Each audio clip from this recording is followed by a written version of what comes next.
Please कर देते, थोड़ा सा बचा हुआ।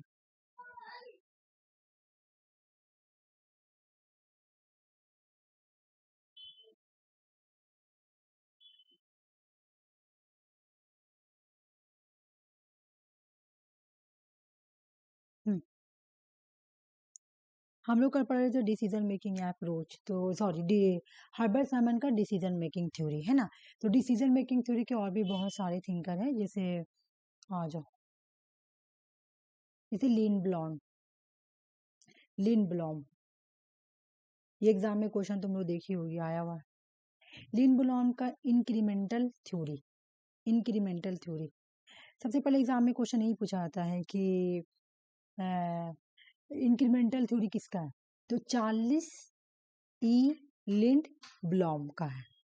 फिर इनका बुक भी आता है एग्जाम में, the science of muddling through, ठीक है, the science of muddling through, और मॉडल का नाम है इंक्रीमेंटल मॉडल, ठीक है। इसमें क्या बोल रहा है मैं एक बार बता देती हूँ, उसको पहले मैं इजी वे में बता देती हूँ, उसके बाद तुमको ये बताऊंगी क्या लिखा हुआ। इंक्रीमेंटल मॉडल का मतलब है, जैसे हर्बर्ट साइमन ने जो तुम्हारा डिसीजन मेकिंग दिया, तो इन्होंने बोला कि हर्बर्ट साइमन ने जो दिया उसी को थोड़ा और बढ़ा दो, इंक्रीज कर दो और, ठीक है, तो उसको बोला जाता है डिसीजन। मैं अभी यहाँ बता रही हूँ, ये बोल रहे इंक्रीमेंटल मॉडल जो है ये स्मॉल और ग्रेजुअल चेंज के बारे में बात करता है। Policies are change in small step rather than through the large sweeping reform. Decision making make modest adjustment to existing policy based on what has worked or not in the past। मतलब यहाँ पे ये बात बोला ना कि काम को थोड़ा सा और भी इंक्रीज कर, जैसे हर्बर्ट साइमन क्या बोला कि डिसीजन लेना है, ठीक है ना, तो उन्होंने जो डिसीजन लेने का तरीका बताया, इन्होंने थोड़ा और इसको इंक्रीज किया। हर्बर्ट साइमन का डिसीजन मेकिंग को लेने का जो तरीका है ना, इन्होंने बोला कि और उतना शॉर्ट तरीके से और थोड़ा इंक्रीज करके डिसीजन लिया जाएगा, ठीक है। लेकिन जब जब हम डिसीजन लेंगे ना, तो स्मॉल स्मॉल स्टेप को फॉलो करना पड़ेगा, ठीक है। जब भी हम डिसीजन लेंगे, जब भी हम किसी चीज के बारे में डिसीजन लेंगे, तो वो जो डिसीजन लेंगे ना, वो बिल्कुल स्मॉल स्टेप को फॉलो करके लेंगे, ग्रेजुअली लेंगे, आहिस्ता आहिस्ता डिसीजन लेंगे, ठीक है। जैसे policy maker do not have time information resource analysis all possible alternatives. बोले कि जब हम लोग ये पॉलिसी बनाएंगे, तो policy maker do do not have the time, उनके पास ज़्यादा टाइम नहीं रहता है कि इंफॉर्मेशन या रिसोर्सेज, ये जितने भी एनालिसिस है, जितने भी अल्टरनेटिव्स पॉसिबल हैं, उनको लेकर एनालिसिस करने के लिए, तो ये इस तरह का बॉन्डेड आ जाता है। कहने का मतलब कि जब वो कोई पर्सन है पॉलिसी बना रहा है, ठीक है ना, तो पॉलिसी से रिलेटिव जो भी इंफॉर्मेशन है, जो भी रिसोर्सेज है, जो भी और भी डिफरेंट डिफरेंट उससे रिलेटिव अल्टरनेटिव्स है, तो उसके लिए उतना सारा टाइम नहीं होता है, ठीक है ना, लिमिटेशन आ जाता है, तो उसी को बॉन्डेड रेशनैलिटी ये बोल रहे हैं। लीन ब्रॉन ने क्या किया था, हर्बर्ट साइमन का ही थ्योरी को इंक्रीज करके सेम टू सेम डिट्टो दे के खाली बोला कि और थोड़ा सा इंक्रीज कर दो, ठीक है, उसी को बोला गया इंक्रीमेंटल मॉडल।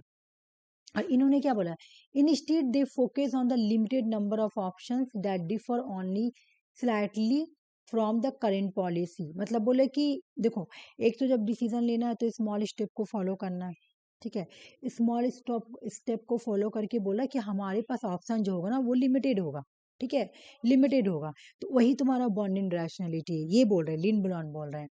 फिर उन्होंने बोला कि टेरर और error, trial and error learning भी आती है। जब डिसीजन लेता है आदमी, तो सही भी होता है, गलती भी होता है, इंसान पहले गलती करता है, गलती करके सीखता है, ठीक है, या फिर पहले ट्राई करेगा फिर गलती होगा, तो इस तरह से ही डिसीजन लिया जाता है। एक बार जब तुम डिसीजन ली और तुम्हारा डिसीजन गलती साबित हो गया, एरर हो गया, तो फिर जब तुम डिसीजन लोगी तो वो तुम्हारा सही हो जाएगा। तो बोले पहले ट्राई करो, है ना, ट्रायल एंड एरर लर्निंग भी होता है डिसीजन लेने के वक्त, ठीक है। This process is pragmatic based on the experience rather than the ideal theory. ये कोई आइडियल थ्योरी नहीं है, ये बोल रही कि ये थ्योरी एक्सपीरियंस के बेस पर, ये थ्योरी जो है ना इंक्रीमेंटल, ये एक्सपीरियंस के बेस पर डिसीजन लेती है। क्या बोला, trial and error learning use करो, ट्राई करो फिर करो। और अगर तुम कोई चीज को कर रही हो और वो तुम्हारा गलत, मतलब तुम कोई डिसीजन ली, ठीक है, और वो डिसीजन लेने से तुम्हारा गलती हो गया, तो दूसरा दूसरा बार जब तुम डिसीजन लोगी, तुम नहीं लोगी, क्योंकि तुमको पता है कि इस डिसीजन लेने से मुझे बहुत नुकसान हुआ, ठीक है, तो उससे तुम दूर ही रहोगी। डिसीजन मेकिंग ऑफन मूडलिंग थ्रो होता है। मूडलिंग थ्रो मतलब स्मॉल स्मॉल स्टेप से फॉलो होता है। Gradually, Aahista Aahista, small step, modelling through होता है, ठीक है। कंसिस्टेंस ओरिएंटेड बेस पे होता है, बाकी सब याद करने की जरूरत नहीं। यहाँ पे तुम लोगों को सिर्फ 2 चीज याद करना है। इंक्रीमेंटल मॉडल किसका है, तो लिन ब्लॉन का मॉडल है। The science of modelling through किसका है, तो चार्लिस ई लिन ब्लॉन का है। हर्बर्ट साइमन का डिसीजन मेकिंग को सिर्फ इंक्रीज कर दिया गया है, ठीक है, वही को इंक्रीज करके इन्होंने इंक्रीमेंटल मॉडल नाम रख दिया है, ठीक है। उसके बाद जो ये जो है एट जोइनी, ठीक ना, एट जोइनी जो है इन्होंने दिया था मिक्स स्कैनिंग मॉडल। ये भी इंपॉर्टेंट है, इनका बुक का नाम याद करो, मिक्स स्कैनिंग मॉडल। मिक्स का मतलब क्या, 2 चीज जोड़ के बना। इन्होंने क्या किया, मिक्स एट जॉनी ने क्या किया, जो लीन ब्लॉन का जो ब्लॉम लीन ब्लॉन बड़ा साइमन साइमन का जो डिसीजन मेकिंग थ्योरी है, इनका जो इंक्रीमेंटल मॉडल है, दोनों को मिलाकर इन्होंने एक थ्योरी दे दिया। दोनों में से लिया, दोनों मिला के इन्होंने थ्योरी दे दिया, नाम रख दिया मिस स्कैनिंग मॉडल। इन्होंने बोला भाई जब डिसीजन लेना है ना आपको, तो दोनों चीज यूज कीजिए, combine elements of the rational comprehensive model और इंक्रीमेंटल मॉडल। हर्बर्ट साइमन का डिसीजन मेकिंग थ्योरी भी यूज करिए और इंक्रीमेंटल मॉडल भी यूज कीजिए। इन दोनों को मिला के आप जब डिसीजन लेंगे वो डिसीजन बेस्ट आएगा, ठीक है।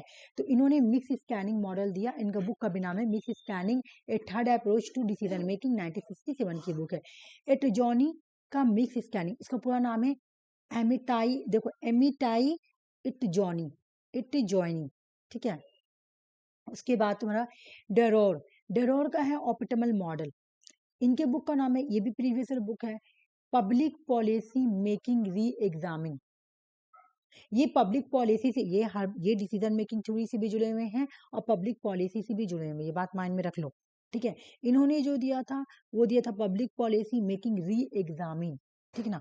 ऑप्टिमल मॉडल का मतलब क्या है कि जो कंबाइंड रैशनल और एक्स्ट्रा रैशनल एलिमेंट है ना, इसका पर्पस होगा, बोले कि जो भी तुम्हारा कंबाइन है, ये वाला जो बात है, ठीक है, और जो भी एक्स्ट्रा रैशनल एलिमेंट होगा उसका एम होगा बेस्ट पॉसिबल डिसीजन। जो भी आप लाओ, जो भी थ्योरी यूज करो, मिक्स करो, इंक्रीमेंटल यूज करो, Herbert Simon decision making use करो, उसमें से तुमको ऑप्टिमल डिसीजन निकालना है, बेस्ट डिसीजन निकालना है कि बेस्ट क्या है। तो तुम सब फैक्टर को देखो, ये बहुत वाइडर है, ये जो थ्योरी है ना ऑप्टिमल मॉडल, ये बहुत ही वाइडर है। Consider a wider range factor perspective, हर चीज को देखो और उसके बाद डिसीजन लो। ड्रेयर आर्ग्यू करते हैं कि मोर कॉम्प्रिहेंसिव अप्रोच पॉलिसी मेकिंग, मतलब एक पॉलिसी बन रहा, पॉलिसी मेकिंग जो है ना, पॉलिसी मेक कर रहे हैं, मतलब पॉलिसी मेकर क्या करते हैं, पॉलिसी बनाते हैं, पॉलिसी मेकिंग करते हैं। तो बोले कि एक पॉलिसी मेकर जो है वो जब वो पॉलिसी मेकिंग करेगा तो उसको हर तरह का चीज को देखना पड़ेगा, पूरा वाइडर पर्सपेक्टिव से देखना पड़ेगा, ये पॉलिसी सबके लिए सही है कि नहीं। तब जाके वो डिसीजन लेगा, कॉम्प्रिहेंसिव वे में उसको डिसीजन लेना पड़ेगा कि ये पॉलिसी सबों के लिए बेनिफिट है कि नहीं, इसका मेरिट क्या है, इसका डीमेरिट क्या है, तो सब चीज देख कर ही पॉलिसी मेकिंग किया जाएगा। तो ये ऑप्टिमल पॉलिसी बनेगा। जब इससे जो पॉलिसी निकलेगा ना, जब आप ऑप्टिमल मॉडल यूज करके पॉलिसी मेकिंग करोगे तो वो पॉलिसी बिल्कुल बहुत अच्छा बेस्ट होगा, ऑप्टिमल होगा, और वो डिसीजन भी बेस्ट होगा। तो ऑप्टिमल मॉडल किसने दिया, देखो यह जिक्टल ड्रॉर, मे बी प्रोनाउंसिएशन थोड़ा इधर उधर हो तो मे बी हो भी सकता है, ठीक है। चलो ये वाला तो टॉपिक है, वो वाला तो तुम्हारा कंप्लीट हो गया पीडीएफ। चलो ये वाला स्टार्ट करते हैं। मुझे लग रहा है कि कल परसों तक पब्लिक एडमिनिस्ट्रेशन कंप्लीट हो जाएगा, ठीक है। पब्लिक एडमिनिस्ट्रेशन देखो छोटा छोटा थिंकर है तो ज़्यादा पढ़ने में टाइम भी नहीं लगेगा, तुम लोग को इजी भी लगेगा मे भी। और मैं इसका क्वेश्चन, इसका मैं टेस्ट ले लूंगी, तुम लोग याद कर लेना, ठीक है। जितना भी प्रीवियस क्वेश्चन है सारा मैं टेस्ट, जिस दिन खत्म होगा उसका, मतलब अगर कल खत्म होता है तो मैं परसों टेस्ट ले लूंगी, परसों खत्म होगा तो मैं तरसों टेस्ट ले लूंगी, ऐसे करके, ठीक है। इसलिए मैं इसका क्वेश्चन नहीं अच्छा लाई। दीदी, हाँ बोलो। आप तो वो हम लोग को क्वेश्चंस दिए नहीं, हाँ नहीं दिए, असाइनमेंट के क्वेश्चन अरे दिए मैं नहीं, बता और रही हूँ, मैं बहुत ज्यादा। वैसे हाँ बोलो बोलो। कोई बात नहीं। और ये भी आप नहीं किए जो हम लोग का प्रीवियस खत्म दे दिए, हुआ। दे दिए, रात में ही दिए। नहीं नहीं नहीं, वो हाँ नहीं बोल रहे हैं, हाँ बोल रहे आईआर जैसे खत्म हो गया तो आईआर का आपके पास कलेक्शन होगा हाँ हाँ, इसका प्रीवियस एमसीक्यू। ईयर का, वो हम लोग को दे देते सॉल्व करने। हाँ ठीक है, दे देंगे दे देंगे दे देंगे। सुषमा हाँ जानती हो थोड़ा सा क्या हुआ कि अभी मेरा बुक पब्लिश नहीं हो रहा, उसके लिए हम बहुत परेशान हो रहे हैं थोड़ा, इस वजह से आज बहुत मेरा दिमाग भारी भारी लग रहा ऐसे कोई बात है। हाँ, नहीं है, हम आप कल बताए थे ना कि वही एकदम हम अपना माइंड में डाल वही दिए, फिक्र कर, आपको लेकिन मेरे को याद नींद नहीं आ रहा था, मतलब 3 बज गया, 3:30 बज गया, नींद ही नहीं, इतना कोशिश कर रहे थे कि नींद आ ही नहीं रहा था, मतलब टेंशन हो मम्मी जाता है का ना तो लैपटॉप नींद नहीं। बिगड़ गया था तो हम सोचे कि आपको और उसके मैसेज और उसकी वजह से करें। मुझे इतना माइंड हैंग हो गया ना कि कुछ एकदम लग रहा था कि कुछ काम नहीं हो रहा, एकदम मतलब भारी भारी माइंड लग रहा है, मतलब हम किसी से बात वगैरह भी नहीं कर रहे टेंशन की वजह से। कि मेरा हो नहीं रहा बुक, मतलब 20,000 तुम सोच रही हो, हम क्या अच्छा, करेंगे? ऑनलाइन कर सकते हैं ना आप ऑनलाइन? क्या नहीं, जैसे तो ऑनलाइन होता है, मुझे नहीं पता कैसे होता है, बताओ तो। नहीं, होता नहीं है, हम पूछ रहे हैं कि हमको नहीं मालूम है, होता होगा जैसे देखो ज़रूर। सुषमा, क्या हुआ, मैं हमको हमको था ना कि मैं 15 बुक को क्या करूंगी, 15 बुक का प्रिंट निकालूंगी, ठीक है। पहले मेरा बुक जब सेल होगा तब तो मैं और निकालूंगी ना। तो 15 बुक में अगर मेरा 5,000 रुपया हाँ, मतलब अगर जाता, तो मैं 5,000 भी नहीं, भाई 2,500 तक मैं रखी थी कि चलो 2,500 हो जाएगा, तो मैं 15 बुक इतना उठा लूंगी, ठीक है। और उसके बाद जो अगर उसके बाद सेल हुआ तो उसके बाद मैं और आगे देखूंगी, क्योंकि देखो प्रीवियस क्वेश्चन तो चेंज होते रहता है ना।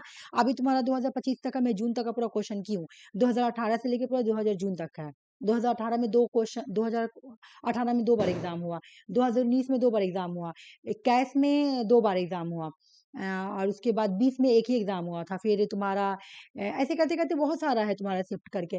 तो मैं बोली कि पहले फिर उसके बाद ये जो कोर्स मेरा बुक बनना तो ये तो अभी तक ही वैलिड रहेगा, 23 25 तक का, क्योंकि फिर जब दिसंबर में एग्जाम होगा तो वो भी क्वेश्चन तो फिर ऐड करना पड़ेगा ना न्यू।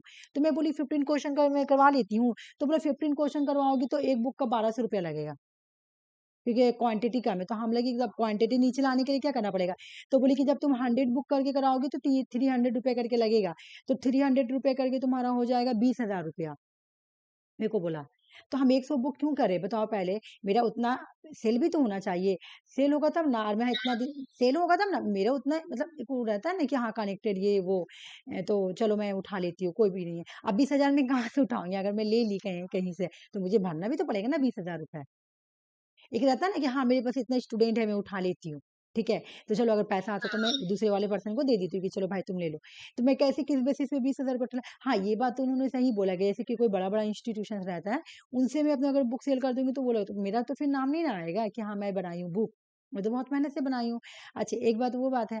दूसरा बात है कि जैसे कि बड़ा बड़ा जैसे इंस्टीट्यूशन लोग रहते हैं, जैसे कि नवदीप कौर मैम भी अपना पेपर 1 का बुक निकालती है।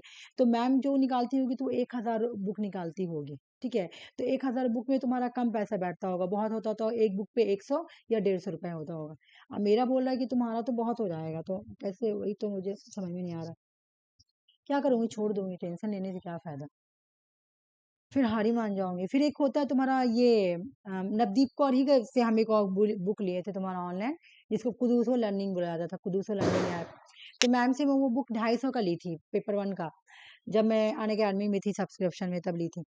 तो वो मैम का बड़ी अच्छा था। जैसे ऐसे तुम अगर जैसे ई बुक लोगी तो तुम किसी को भी शेयर कर सकती हो, लेकिन मैम का जो ई बुक था मैं देखी थी, तुम किसी को शेयर नहीं कर सकती हो, तो सिर्फ तुम ही पढ़ सकती हो, लेकिन बहुत बेकार था, नहीं पढ़ पाओगी, ऊपर नीचे बार बार तुमको समझ में नहीं आ रहा था, ठीक है। तो उस तरह से भी अगर मैं बनाना चाहूंगी तो चलो वो एक अच्छा है ई बुक। लेकिन अगर मैं ऐसा ई बुक बनाऊं कि जो ई बुक बनने के बाद कोई दूसरा दूसरा को शेयर कर देगा, तो मेरा मेहनत तो पानी में गया ना। तो बहुत बहुत दिमाग में टेंशन चल रही है इस वजह से। अब बुक का तो मैं अब छोड़ ही दूंगी, उतना पैसा मैं लाऊंगी कहाँ से।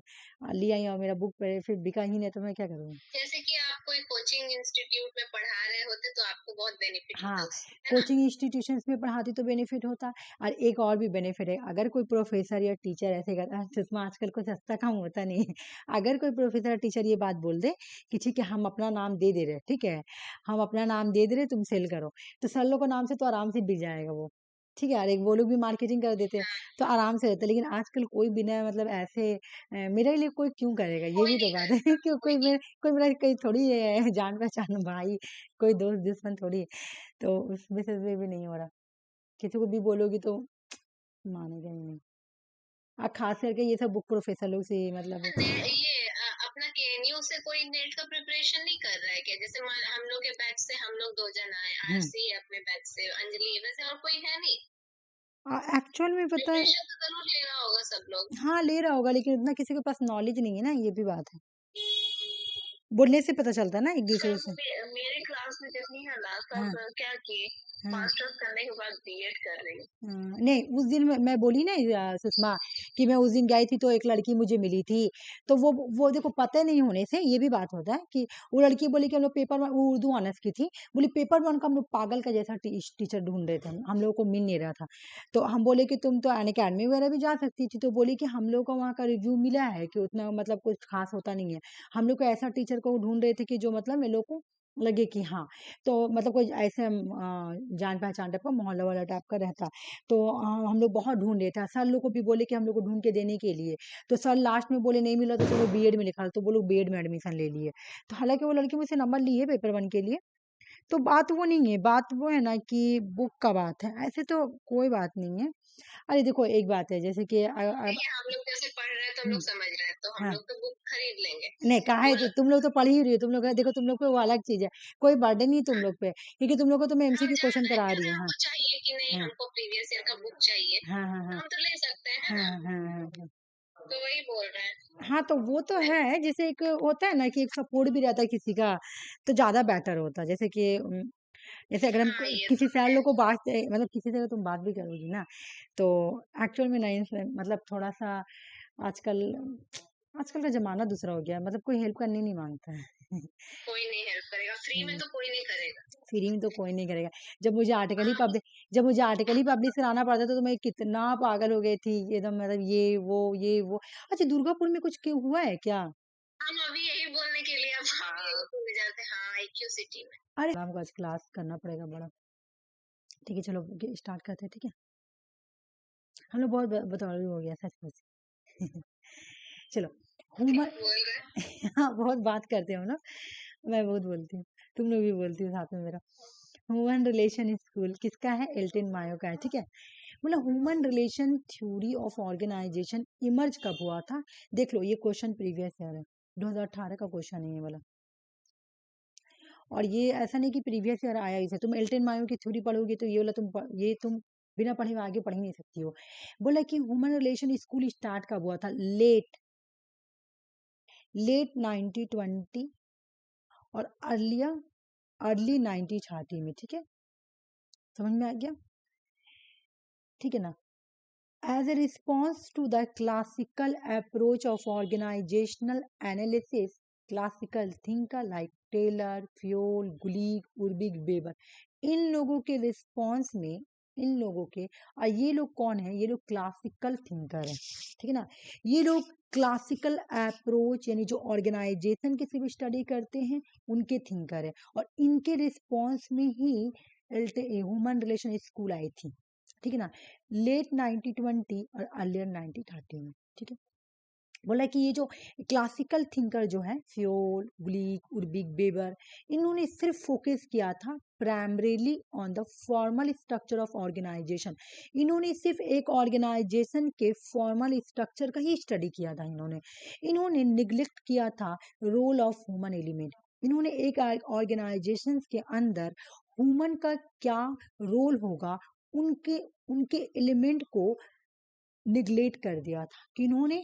क्लासिकल थिंकर ने सिर्फ एक ऑर्गेनाइजेशन के फॉर्मल स्ट्रक्चर का स्टडी करते हैं, और क्या निग्लेक्ट कर देते हैं? ह्यूमन एलिमेंट के रोल को निग्लेक्ट कर देते हैं, ठीक है। जो ह्यूमन रिलेशन थ्योरी है वो इनफॉर्मल ऑर्गेनाइजेशन है। क्या है? इनफॉर्मल।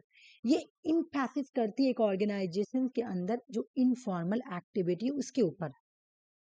इसका व्यू है organisation as a emotional and social system. मतलब ऑर्गेनाइजेशन जो होता है वो एक इमोशनल एंड सोशल सिस्टम होता है। ये एडवोकेट करते हैं social man view of worker. एक वर्कर जो है वो एक सोशल मैन है, उनका भी व्यू मायने रखता है लोगों के लिए। ये ऑर्गेनाइजेशन के अंदर लोगों की सोशोलॉजिकल एंड साइकोलॉजिकल एस्पेक्ट के ऊपर भी इम्फेसिस करते हैं। एक ऑर्गेनाइजेशन के अंदर जो साइकोलॉजिकल और सोशोलॉजिकल एस्पेक्ट होता है वो ह्यूमन का होता है ना। कि इंसान का साइकोलॉजिकल क्या है, उसका माइंड क्या है, उसका इमोशन क्या है, उसका एटीट्यूड्स क्या है, ठीक है ना। ये बिलीव करते हैं कि organisational behaviour is a product of attitudes. एक ऑर्गेनाइजेशन के अंदर लोगों के एटीट्यूड्स, उसकी सेंटिमेंट, उनकी फीलिंग, एम्प्लॉय की जो फीलिंग होती है, जो सेंटिमेंट होती है, जो एटीट्यूड होती है, ये प्रोडक्ट करती है ऑर्गेनाइजेशंस के अंदर, आउटपुट अच्छा लाती है। अगर हम लोगों के एटीट्यूड्स को समझे, उनके सेंटिमेंट्स को समझे, उनकी फीलिंग को समझे, तो हमको समझ में आएगा कि उनको क्या प्रॉब्लम है ना। और जब उन लोगों को ये बात पता चलेगा कि हाँ ऑर्गेनाइजेशंस भी हमें इंपॉर्टेंट दे रही है, हमारी वैल्यू को, हमारे एटीट्यूड्स, हमारे सेंटिमेंट को, तो वो उनके अंदर एक इनकरेज आएगा। अब वो फिर ऑर्गेनाइजेशन के अंदर जो काम करेंगे ना, बहुत ही अच्छे से काम करेंगे, एफिशिएंसी काम करेंगे, कि लगेगा कि हाँ ये ऑर्गेनाइजेशन मेरा है, क्योंकि ये ऑर्गेनाइजेशन मुझे समझ रही है ना। तो state that organise efficiency depend on the human relation, worker satisfaction and morale, focus on the social environment of the job. बोले कि जो ह्यूमन रिलेशन थ्योरी है ना, इसका फीचर यही है कि एक ऑर्गेनाइजेशन के अंदर लोगों के एटीट्यूड्स की स्टडी करना, उनके सेंटिमेंट को समझना, उनके फीलिंग को समझना, है ना, कि इंसान को क्या जरूरत है। अब एक दो तीन लोग चार लोग साथ में मिलके काम कर रहे हैं, ठीक है ना, तो वो लोग जब साथ में काम कर रहे हैं तो साथ में लोग बातचीत भी करेंगे, तो उससे भी एक दिलचस्पी आती है। तुम देखी होगी कि कलीग लोग आपस में जब वो लोग जैसे कोई कॉलेज यूनिवर्सिटी कहीं पर भी देखना कलीग में दोस्ती हो जाता है ना। तुम लोग ही क्लास में आई तो आरसी तुम लोग नहीं जानते एक दूसरे को, लेकिन पढ़ने से अभी हम भी यही सोच रहे थे। है ना, हो गया ना दोस्ती। फिर उसके बाद अंजलि, फिर हो हाँ ही जाएगा तुम लोग में, है ना, क्योंकि जानती नहीं हो लेकिन फिर भी हो गया, क्योंकि तो एक दिन एक साथ मिल रही हो ना, तुम लोग एक साथ मिल रही हो। तो इस तरह से क्यों हो रहा है, क्योंकि हम समझ पा रहे ना इंसान का एटीट्यूड है, इंसान के सेंटीमेंट, उसका फीलिंग ही ऐसी है, ठीक है ना। लेकिन आप जब स्ट्रिक्ट रूल बना के रखिएगा किसी से बात नहीं करना, अगर मैं तुम लोगों को बोल दूं कि नहीं एक दूसरे से बात नहीं करना है तुम लोगों को, तो तुम लोगों को अच्छा ही नहीं लगेगा, क्लास में बोरिंग लगेगा। अब क्या होता है, बीच बीच में मैं भी बात करती हूँ, बीच बीच में तुम लोग भी बात करती हो, तो तुम लोग को अच्छा भी लगता है थोड़ा क्लास में, ठीक है। तो इस तरह से ह्यूमन रिलेशन थ्योरी में इंसान के साइकोलॉजी सोशियोलॉजी का स्टडी किया गया था, उनके एटीट्यूड्स को समझा गया था, उनके सेंटिमेंट को समझा गया था, उनकी फीलिंग को समझा गया था, ताकि जॉब का जो इन्वायरमेंट है ना, उनको समझा जाए, ठीक है ना, उन लोगों को क्या क्या चीज की जरूरत है, और उससे क्या होगा, ऑर्गेनाइजेशन के अंदर जो आउटपुट है ना वो बहुत अच्छे से आएगी, ठीक है।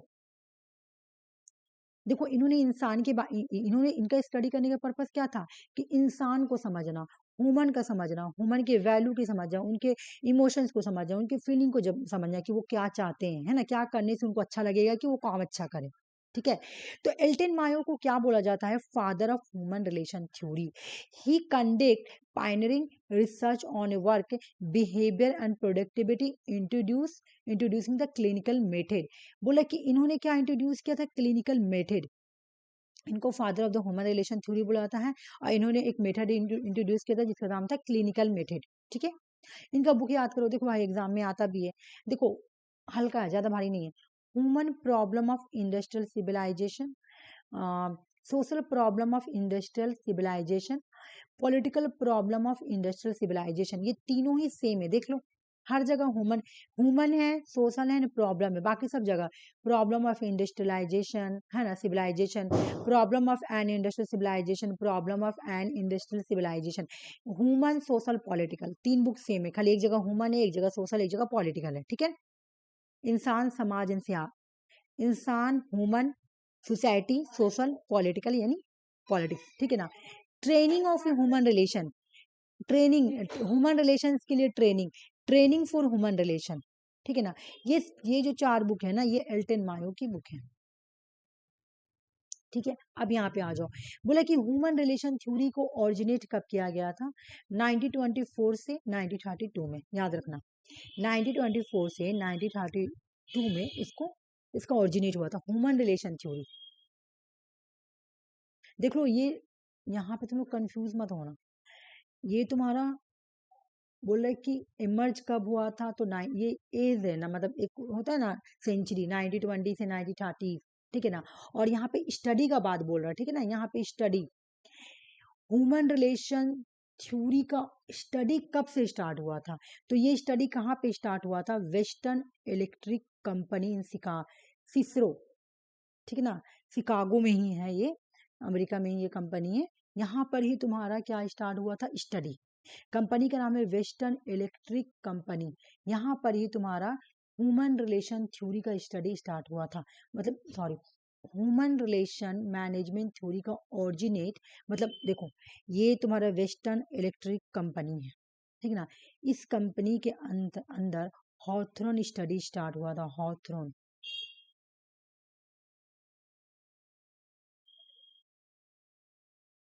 हॉथरन स्टडी स्टार्ट हुआ था। हॉथरन स्टडी किस लिए स्टार्ट किया गया था, ह्यूमन रिलेशंस के लिए, है ना। ह्यूमन रिलेशन थ्योरी के लिए। तो ये जो हॉथरन स्टडी कब से कब स्टार्ट हुआ था, 1924 से 1932, ठीक है। लेकिन क्या 1924 से एल्टन मायो ने ह्यूमन रिलेशन थ्योरी स्टार्ट कर दिया था? नहीं, उनका एंट्री बाद में हुआ था, याद रखना। सबसे पहले तुम्हारा 1924 से लेके 1934 में ये जो ह्यूमन रिलेशन थ्योरी है ना, यहाँ पे 4 तरह का स्टडी किया गया था। ये स्टडी का एग्जाम में आता भी है। ह्यूमन रिलेशन थ्योरी को किया गया था, इसको हॉथरन स्टडी भी बोलेंगे, है ना। हॉथरन स्टडी में 4 तरह का एक्सपेरिमेंट किया गया था। हॉथरन स्टडी में हॉथरन स्टडी में 4 तरह का एक्सपेरिमेंट किया गया था। 4 तरह का एक्सपेरिमेंट किया गया था, ठीक है।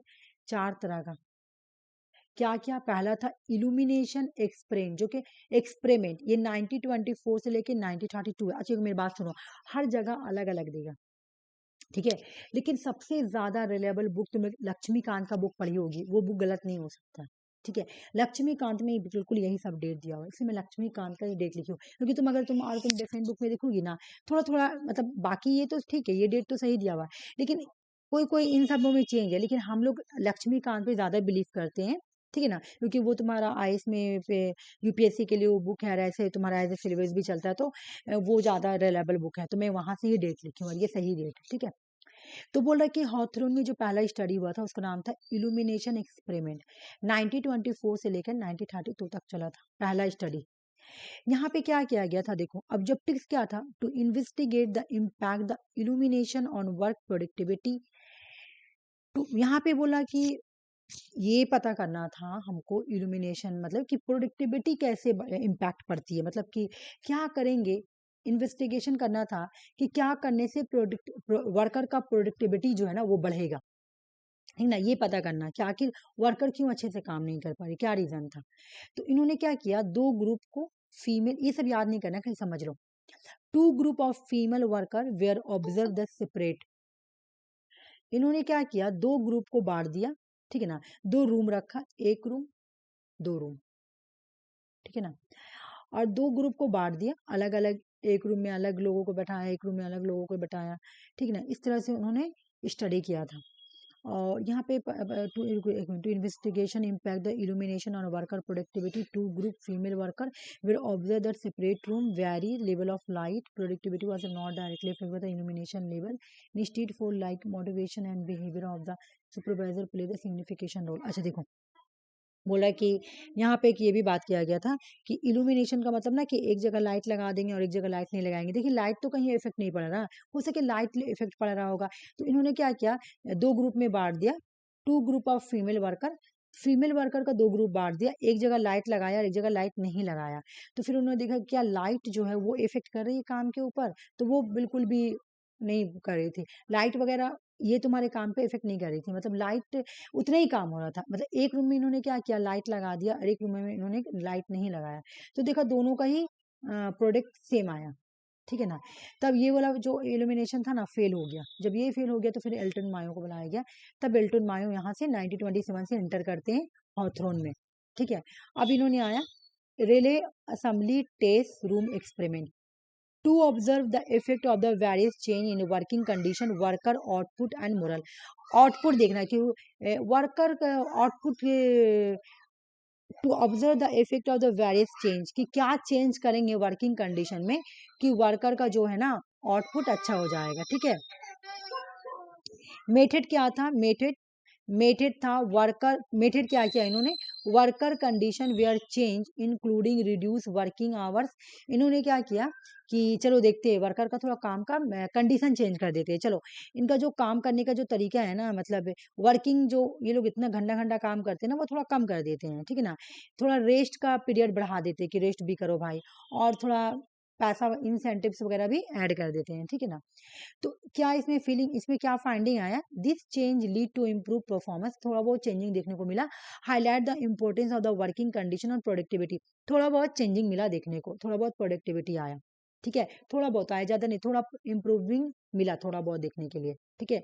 ये सब इन्होंने किया।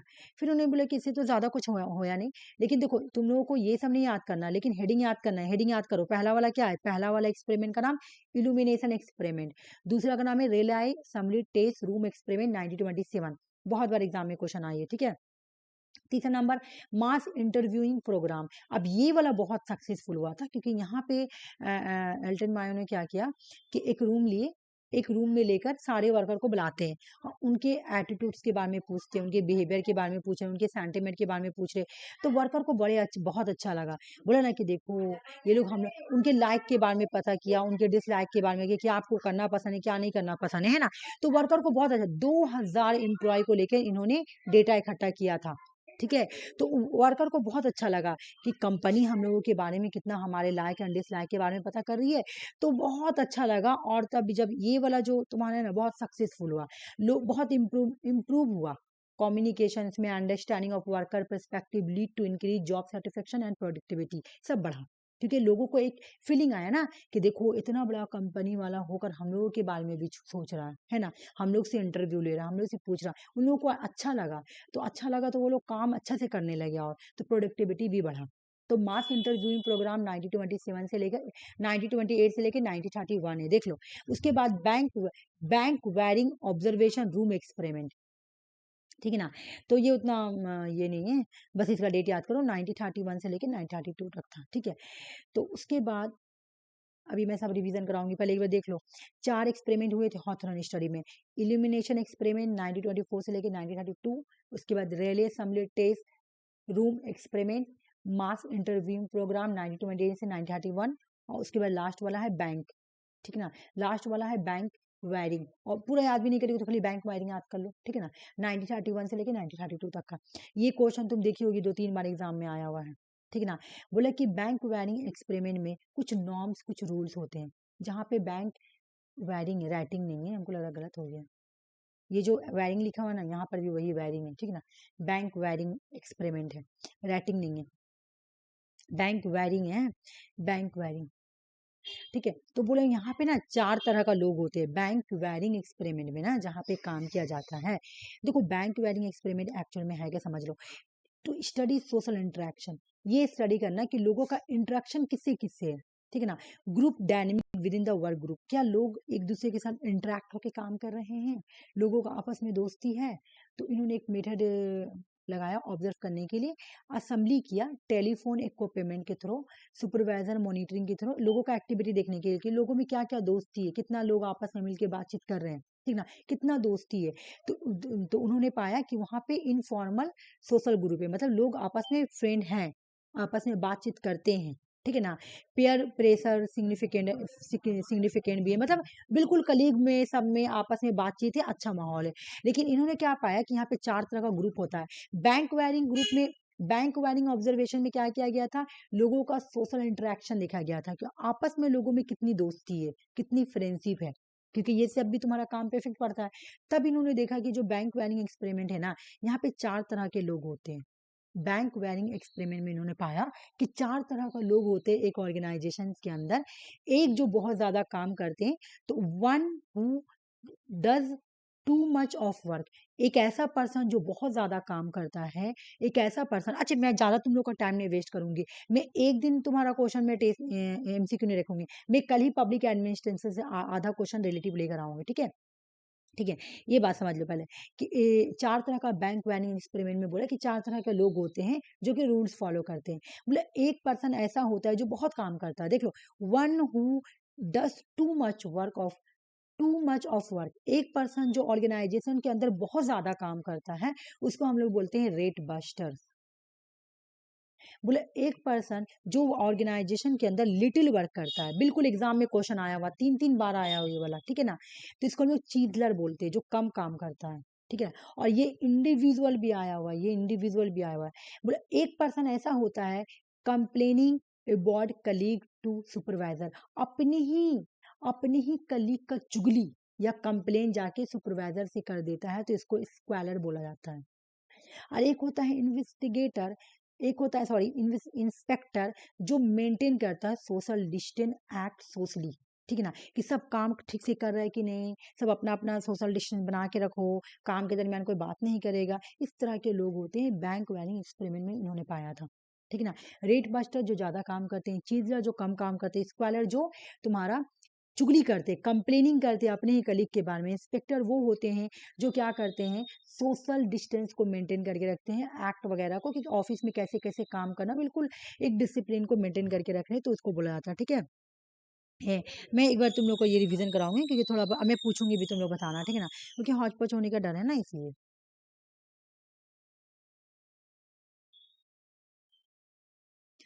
Human relations, human relation theory, ये इमर्ज में कम आया था, ह्यूमन रिलेशन थ्योरी।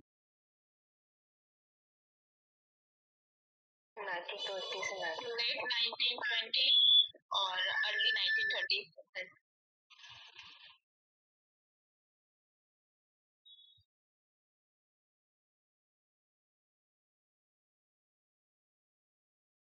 ठीक है, ये जो ह्यूमन रिलेशन थ्योरी है किसके रिस्पॉन्स में आई थी? क्लासिकल थ्योरी के। क्लासिकल थ्योरी के रिस्पॉन्स में आई थी, है ना, जो फॉर्मल था, जो सिर्फ ऑर्गेनाइजेशन के स्ट्रक्चर का स्टडी करती थी, है ना। ठीक है,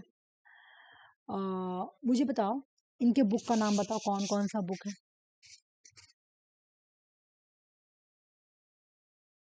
फर्स्ट है ह्यूमन, बोलो। ह्यूमन प्रॉब्लम इंडस्ट्रियलाइजेशन, हाँ देखो, सिविलाइजेशन। ह्यूमन, मैं पूरा लिख रही हूँ, political human problem problem of industrial civilisation of and industrial civilisation, ठीक है। सोशल प्रॉब्लम ऑफ इंडस्ट्रियल हाँ सिविलाइजेशन। बिल्कुल, बस नाम यहाँ पे चेंज कर देंगे ना, सोशल, और एक हो गया तुम्हारा यहाँ पर पॉलिटिकल, बाकी सब सेम है, खाली बस इतनी चेंज होगा।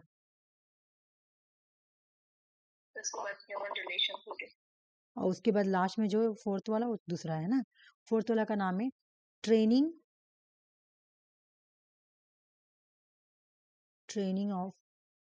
For human relation.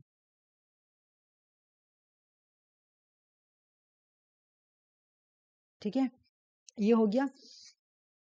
अच्छा ये बताओ मुझे, ये तो हो गया तुम्हारा। अच्छा कहीं पे जगह नहीं है ना, चलो यहीं पे करो, बिकॉज कहीं जगह नहीं है ना। हॉथरन स्टडी का टाइम बताओ, हॉथरन स्टडी का डेट, हॉथरन स्टडी का भी स्टार्ट हुई थी 1924।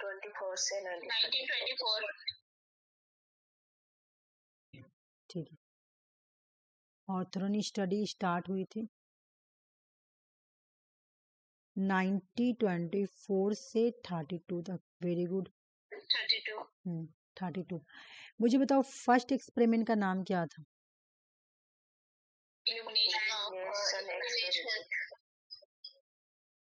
यह तो जगह ही नहीं लिखने का, ठीक है कोई बात नहीं, रुक जाओ, आप शॉर्ट में लिख दीजिए, यहाँ लिख देती हूँ ना। इल्यूमिनेशन एक्सपेरिमेंट का डेट बताओ। 1932। दूसरे वाला एक्सपेरिमेंट का नाम बताओ। Assembly test room. हाँ रियल असेंबली टेस्ट रूम, ठीक है, डेट बताओ। 1927। उसके बाद 3 नंबर बताओ, मास इंटरव्यू, हाँ डेट बताओ। 1928 उसके बाद बताओ,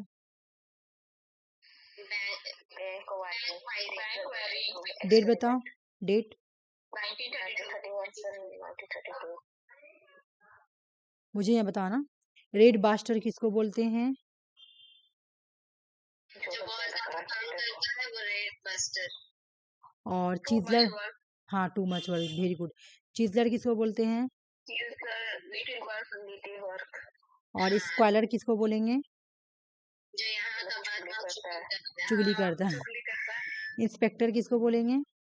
जो हेड होगा, मेंटेन करता है, सोशल, हाँ हेड होता है। हो गया ह्यूमन रिलेशन थ्योरी कंप्लीट।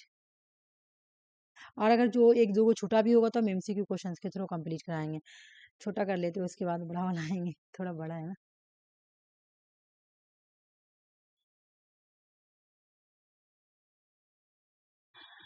ये मैस्लो की हायरार्की नीड्स थ्योरी है। अब मैस्लो की हायरार्की नीड्स थ्योरी है, ये मोटिवेशनल थ्योरी है।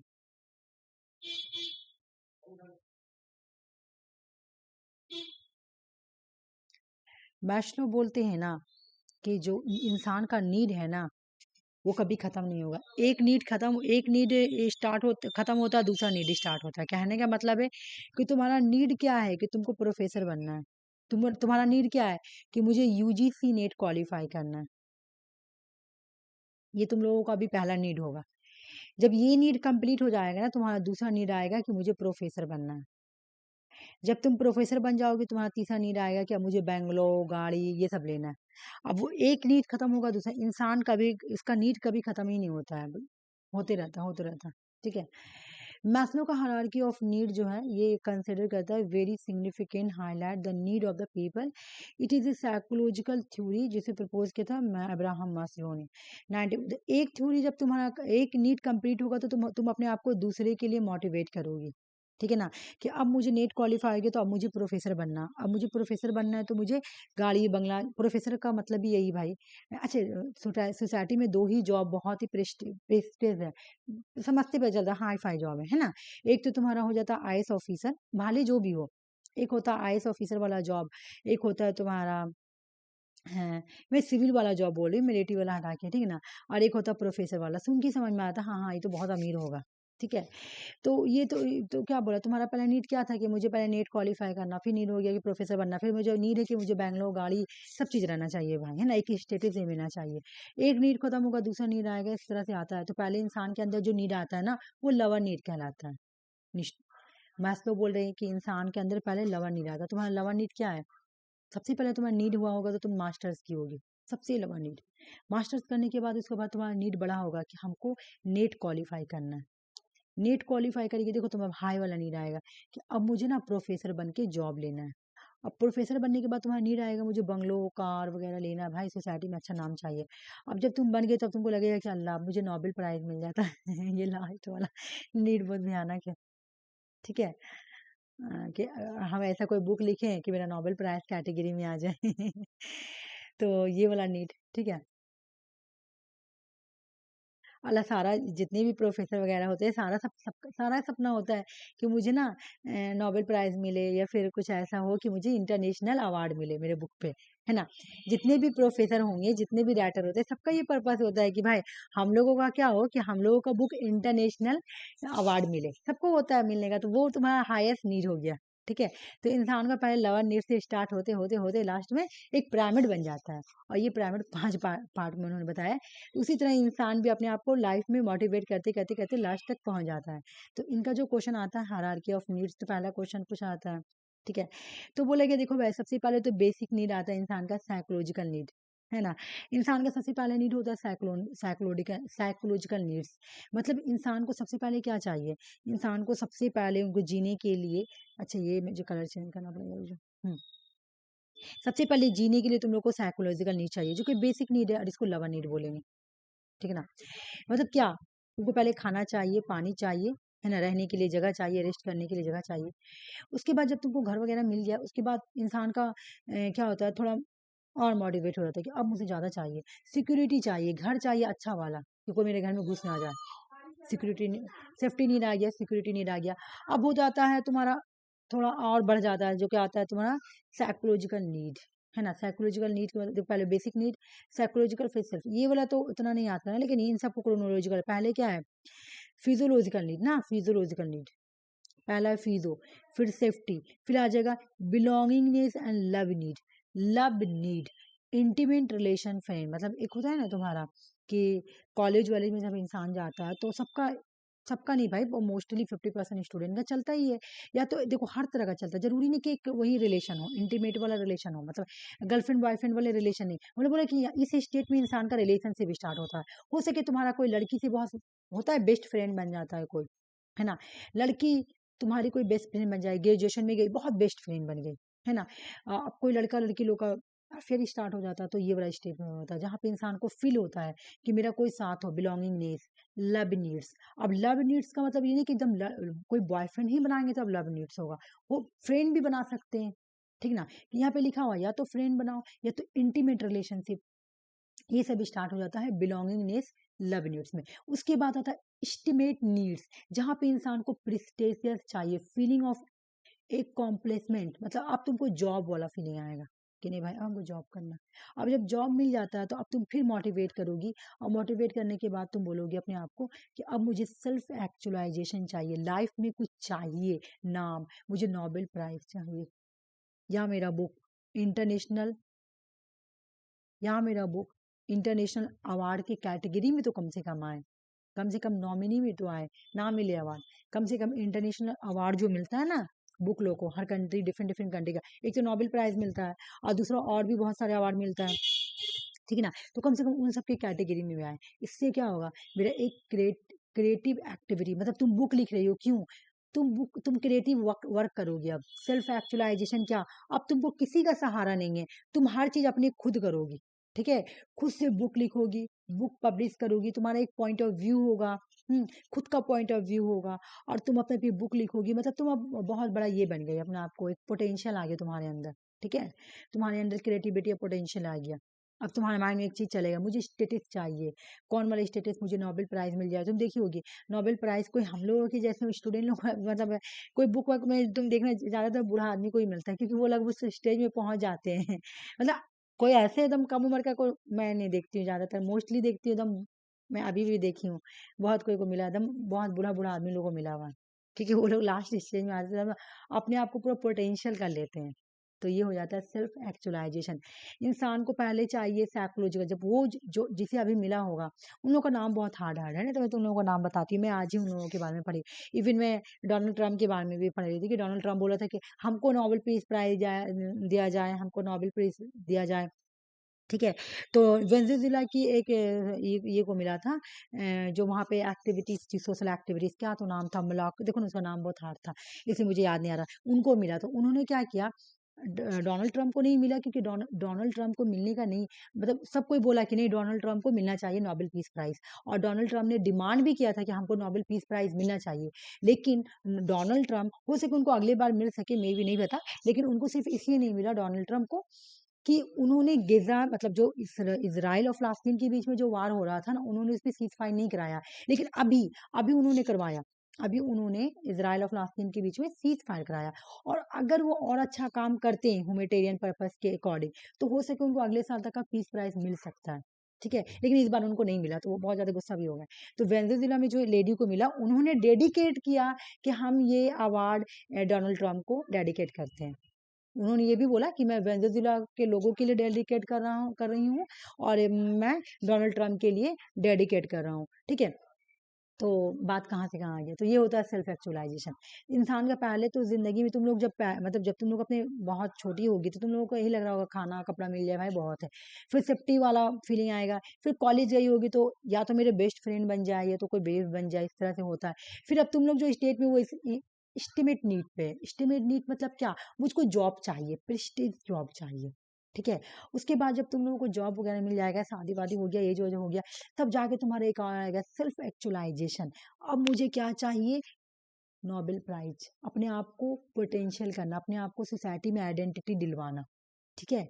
मतलब नोबेल प्राइज में एग्जांपल दे रही हूँ कि इंसान की ये फीलिंग आती है। तो ये देखो पहले लवन नीड से स्टार्ट हुई कि ये वाला नीड मिलना चाहिए, फिर लालची आ गया, ये नीड मिलना चाहिए। इंसान का नीड कभी खत्म नहीं होगा, ये बिल्कुल साइक्लिकल नेचर का है, होते जाएगा, एक आएगा दूसरा जाएगा, इस तरह से होगा। तो देख लो भाई, तुमको ये क्रोनोलॉजिकल ऑर्डर याद करना। सबसे पहले क्या आया, फिजियोलॉजिकल नीड्स, फिर सेफ्टी नीड, फिर सोशल नीड्स, उसके बाद एस्टिमेट नीड्स, फिर सेल्फ एक्चुअलाइजेशन। सबसे हायर नीड्स कौन सा है, ये वाला। सबसे लोअर नीड्स कौन सा है, ये वाला, ठीक है। बस खत्म, शॉर्ट शॉर्ट करवा देती हूँ, उसके बाद वो वाला कराती हूँ, ठीक है। अच्छा तुम सुषमा जाना है तुमको वॉशरूम, आएगा, ठीक है।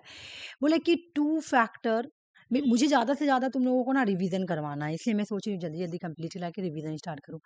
हैजबर्ग का टू फैक्टर थ्योरी, तो ये टू फैक्टर थ्योरी क्या है मैं बताती हूँ।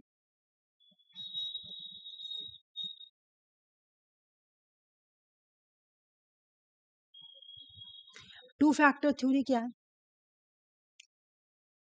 हैज़बर्ग जो है ना, ये एक ऑर्गेनाइजेशन, एक कंपनी के अंदर जाते हैं, ठीक है, और जाकर वो लोगों से इंटरव्यू लेते हैं, ठीक है ना। तो वो लोगों से पूछते हैं कि आप बताइए, आपको अपना काम पसंद है, आपको अपना काम करना अच्छा लगता है? तो इन्होंने, कुछ लोगों ने बोला हाँ, कुछ लोगों ने बोला ना। तो जिस लोगों को काम अच्छा लगता है, उस ऑर्गेनाइजेशन में खुश सैटिस्फाई है ना, जो सैटिस्फाई ठीक है ना, कि हाँ मुझे मुझे बहुत, उन्होंने क्या किया, दो तरह के लोगों को देखा एक ऑर्गेनाइजेशन के अंदर में। वो जो बोल रहे हैं कि हाँ हाँ मुझे काम बहुत अच्छा है, ठीक है ना। तो जो बोल रहे हैं, जो जॉब से सैटिस्फाई ठीक है ना, जो अपने जॉब से सैटिस्फाई एक पर्सन, मतलब ये ऑर्गेनाइजेशन के अंदर खुश है, ठीक है ना। बोला है कि टू फैक्टर थ्योरी में हैज़बर्ग क्या करते हैं, वो जाकर दो तरह के लोगों से इंटरव्यू लेते हैं। एक ऐसे लोग जो अपने जॉब से सेटिस्फाई है, ठीक है ना, जो अपने जॉब से सेटिस्फाई है, यानी ये इस तरह के लोग होते हैं जो मोटिवेशन होते हैं, ये अपने काम से ये अपने काम से क्या है, सेटिस्फाई, ठीक है। इनको ऑर्गेनाइजेशन में काम करना पसंद है, ठीक है ना। ऑर्गेनाइजेशन के अंदर कुछ ऐसे लोग मिले जो जॉब डिससेटिस्फाई है,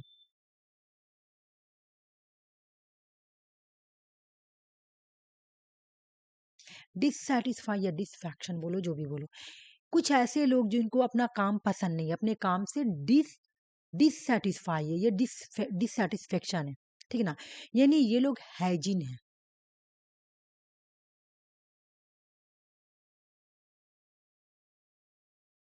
ठीक है। टू फैक्टर थ्योरी किसका है, हैज़बर्ग का। इन्होंने बोला एक ऑर्गेनाइजेशन में दो तरह के लोग होते हैं, ठीक है।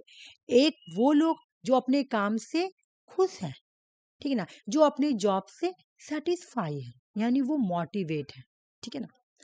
और एक तरह के ऐसे लोग होते हैं, एक तरह का ऐसा फैक्टर मुझे मिला, एक फैक्टर मिला जो अपनी जॉब से सेटिस्फाई है, और एक फैक्टर ऐसा मिला या एक तरह के लोग ऐसे मिले जो अपने जॉब से डिससेटिस्फाई, यानी हाइजीन है, उनको पसंद नहीं है काम करना, वो अपने काम से हाइजीन है, दूर होना चाहते हैं, ठीक है।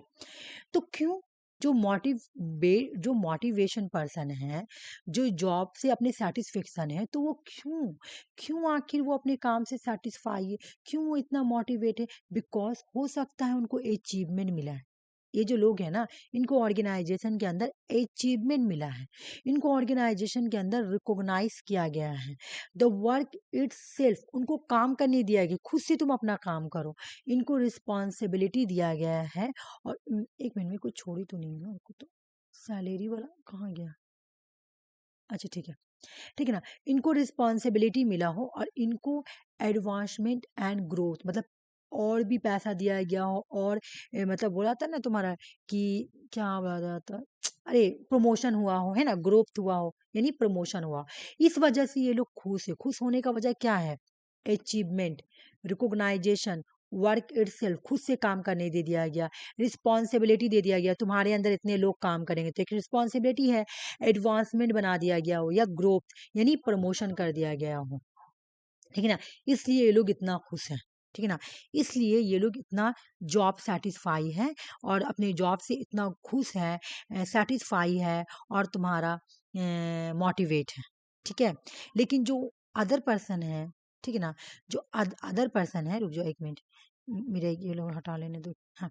जो अदर पर्सन है तो वो खुश क्यों नहीं है, क्यों? कंपनी की पॉलिसी पसंद नहीं होगी या एडमिनिस्ट्रेशन की पॉलिसी पसंद नहीं होगी, ठीक है ना, कंपनी की पॉलिसी पसंद नहीं होगी, ठीक है ना, या एडमिनिस्ट्रेशन की पॉलिसी पसंद नहीं होगी। सुपरविजन जो होगा ना, यानी जो सुपरवाइजर होगा वो बहुत अकड़ू होगा, अच्छे से बात नहीं कर रहा होगा, हो सके गुस्सा होकर बात कर रहा होगा, अच्छे से सुपरवाइज नहीं कर पा रहा होगा, ठीक है। एक होता है ना कि हम लोग जैसे हम लोग अगर पीएचडी कर रहे हैं तो हम लोग किसी के अंदर ही, किसी सुपरवाइजर के अंदर ही हम लोग पीएचडी करेंगे, ठीक है। अगर वो हम लोग के अच्छा से सुपरवाइज हम लोगों को नहीं करेगा तो हम लोग उनसे नाखुश रहेंगे, नहीं नहीं ये अच्छा नहीं, कैसे हम लोग कर रहा, कुछ समझ में भी नहीं आ रहा है ना।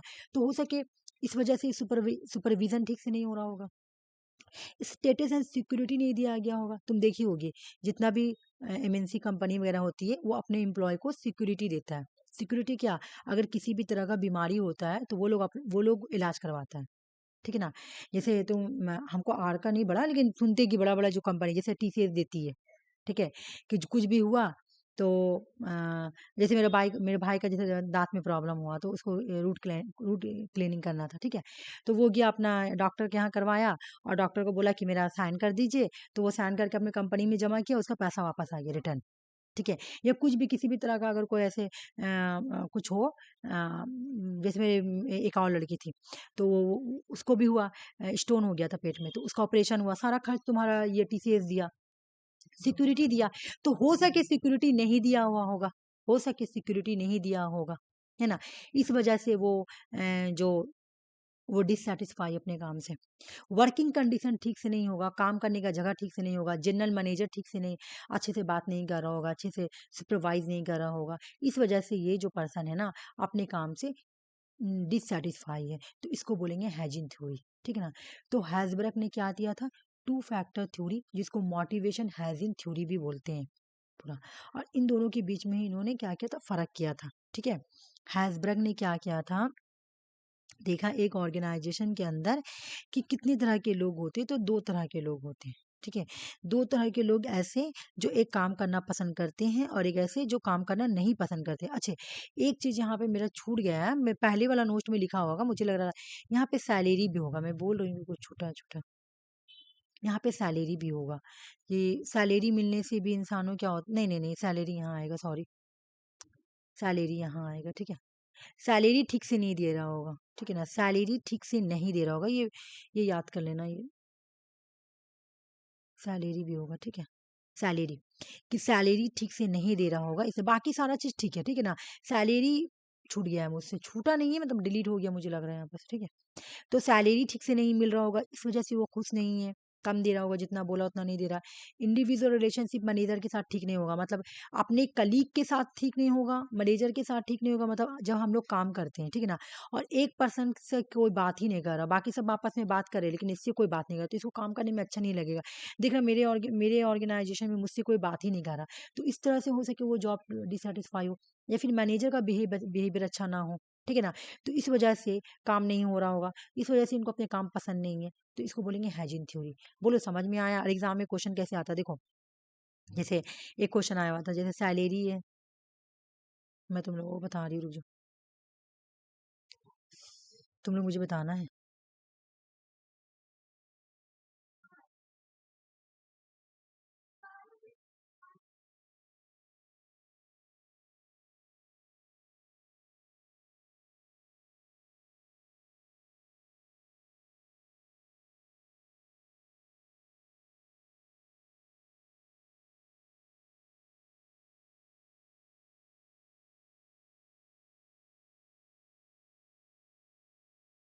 इसमें से इसमें से इसमें से हाइजीन कौन है, इसमें से हाइजीन फैक्टर कौन है, सैलरी। सैलरी। और सैलरी। सैलरी बिल्कुल समझ में आ गया। तो एक बार मुझे तुम लोग बताओ तो हाइजीन फैक्टर कौन कौन सा है जो जॉब को डिससेटिस्फाई करती है। सैलरी हो गया, वर्क प्लेस हो गया, हाँ, मैनेजमेंट वो हो गया, सुपरविजन हो गया, हाँ सैलरी, पॉलिसी, है ना, पॉलिसी, कलीग के साथ रिलेशन ठीक नहीं होगा, ठीक है, वर्किंग कंडीशन ठीक नहीं होगा, वर्किंग कंडीशन, सिक्योरिटी। हाँ, स्टेटस एंड सिक्योरिटी ठीक से नहीं दिया हुआ होगा, मैनेजर के साथ रिलेशन ठीक से नहीं होगा, जॉब सिक्योरिटी वगैरह नहीं होगा, इस वजह से होगा ये हाइजीन होगा। लेकिन तुम्हारा जो सेटिस्फैक्टर है, जो तुम्हारा मोटिवेशन फैक्टर है, वो क्या क्या है, जो जॉब को सेटिस्फैक्टर बनाती है वो क्या क्या है, अचीवमेंट, और बताओ, recognition, work in itself, work खुद से काम करने दे। responsibility, हाँ recognition. हाँ, वर्क इट सेल्फ और रिस्पॉन्सिबिलिटी, बिल्कुल। और बताओ, ग्रोथ किया गया होगा, पर्सनल ग्रोथ किया होगा, एडवांसमेंट एंड ग्रोथ है ना, पर्सनल ग्रोथ भी बोल सकती हो। तो याद करना, एग्जाम में ही क्वेश्चन आता है, ठीक है। क्वेश्चन देखो कैसे आएगा, मैं बता दे रही हूँ। क्वेश्चन आएगा तुम्हारा कि टू फैक्टर थ्योरी किसका है, या फिर मोटिवेशन हाइजीन थ्योरी किसका है, ऐसे आ गया।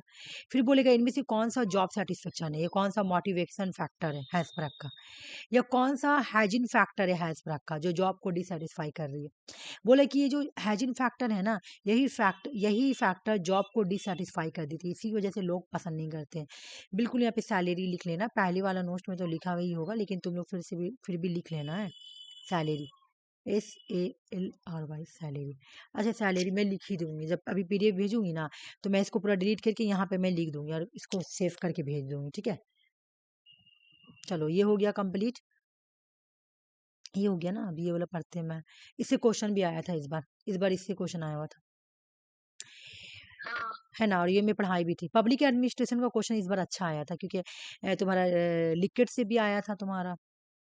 थ्योरी एक्स एंड वाई दिया हुआ था, लेकिन दोनों के साथ एक एक लाइन का एक्सप्लेनेशन था, हाँ हाँ दोनों हाँ एक दूसरे का अपोजिट था। हाँ, अपोजिट था बिल्कुल। तो वही थ्योरी एक्स वाई का ही था। एक हो गया, एक लिक्विड से क्वेश्चन था, एक फ्यूल वाला प्रीवियस ईयर दिया था, और एक तुम्हारा ये वाला डॉगलेस दिया था, फिर फैड्रिक वाला क्वेश्चन दिया था, FW डिक्स वाला क्वेश्चन दिया था। तो 5 क्वेश्चन तुम्हें पब्लिक एडमिनिस्ट्रेशन से आया था, 5 पढ़ाया हुआ था तुम लोगों का, ठीक है। डॉगलेस मैग्रीगोर, पहला क्वेश्चन होगा कि ये जो थे ये एक अमेरिकन सोशल साइकोलॉजिस्ट थे, ठीक है ना। इन्होंने प्रपोज किया था theory X and theory Y. याद करो, एग्जाम में क्वेश्चन आता है theory X and theory Y किसने दिया था, तो डगलस मैग्रीगोर ने दिया था, ठीक है। फिर पूछेगा कि इन्होंने एक बुक लिखा था 1960s में, बुक का नाम क्या है, the human side of enterprise. Human side of enterprise book किसका है, डॉगलेस मैकग्रेगोर का है, ठीक है ना। थ्योरी एक्स क्या है भाई, तुमको पता है, कोई इंसान क्रॉस रहता है तो हम लोग उसको ऐसे बोलते हैं, कोई चीज गलत रहता है तो हम उसको बोलेंगे गलत, ठीक है। तो बिल्कुल बोला, समझो भाई, ऑर्गेनाइजेशन के अंदर 2 तरह के लोग होते हैं, एक होते हैं एक्स और एक होते हैं वाई। तो जो एक्स होते हैं ना, ये नेगेटिव पर्सन होते हैं, और जो वाई होते हैं ना, वो पॉजिटिव पर्सन होते हैं, ठीक है। आ जाओ। तो बोला जो एक्स होते हैं ना भाई, जो एक्स लोग होते हैं ना, जो एक्स एम्प्लॉय होते हैं ना, यहाँ ये लोग काम करना पसंद नहीं करते हैं, ये लोग काम को अवॉइड करते हैं, जितना पॉसिबल हो काम को अवॉइड करेंगे, बिकॉज इनको पसंद ही नहीं है काम करना। मोस्ट पीपल मस्ट बी कोहर्स्ड, कोहरेड मतलब कोहर्स मतलब उनको जबरदस्ती फोर्सफुली काम करवाना पड़ता है, उनको कोई कंट्रोल करता है काम करने के लिए, वो लोग खुद से नहीं करेंगे, बार बार आके चेक करना पड़ता है, ये लोग काम चोर होते हैं, ठीक है। इन लोग डायरेक्ट थ्रेटेन किया जाता है, इन लोगों को धमकी दिया जाता है, काम करो ना तो तुम लोगों को ना कंपनी से निकाल दिया जाएगा, और नहीं करते तो फिर पनिशमेंट भी देना पड़ता है, ठीक है ना। जो थ्योरी एक टाइप के लोग होते हैं। ए चीफ ऑर्गेनाइजेशनल गोल को अचीव करने के लिए उनको धमकी दिया जाता है, थ्रेटेन दिया जाता है, पनिशमेंट दिया जाता है, उनको कंट्रोल किया जाता है, ठीक है ना। एवरेज एम्प्लॉय प्रेफर किए जाते हैं, जो एवरेज ज़्यादा से ज़्यादा एम्प्लॉय होते हैं ना, वो डायरेक्ट किया जाता है, कोई और डायरेक्ट करता है उनको, कोई और डायरेक्शन देगा, भाई ऐसे ऐसे काम करो, क्योंकि वो लोग काम करना पसंद ही नहीं करते हैं, ये लोग अवॉइड करते हैं रिस्पॉन्सिबिलिटी को, लिटिल इनके पास कोई एम्बिशंस, कोई पर्पस, कोई ये नहीं रहता कि हाँ मुझे अपने ऑर्गेनाइजेशन को ऊपर तक ले जाना, कुछ नहीं।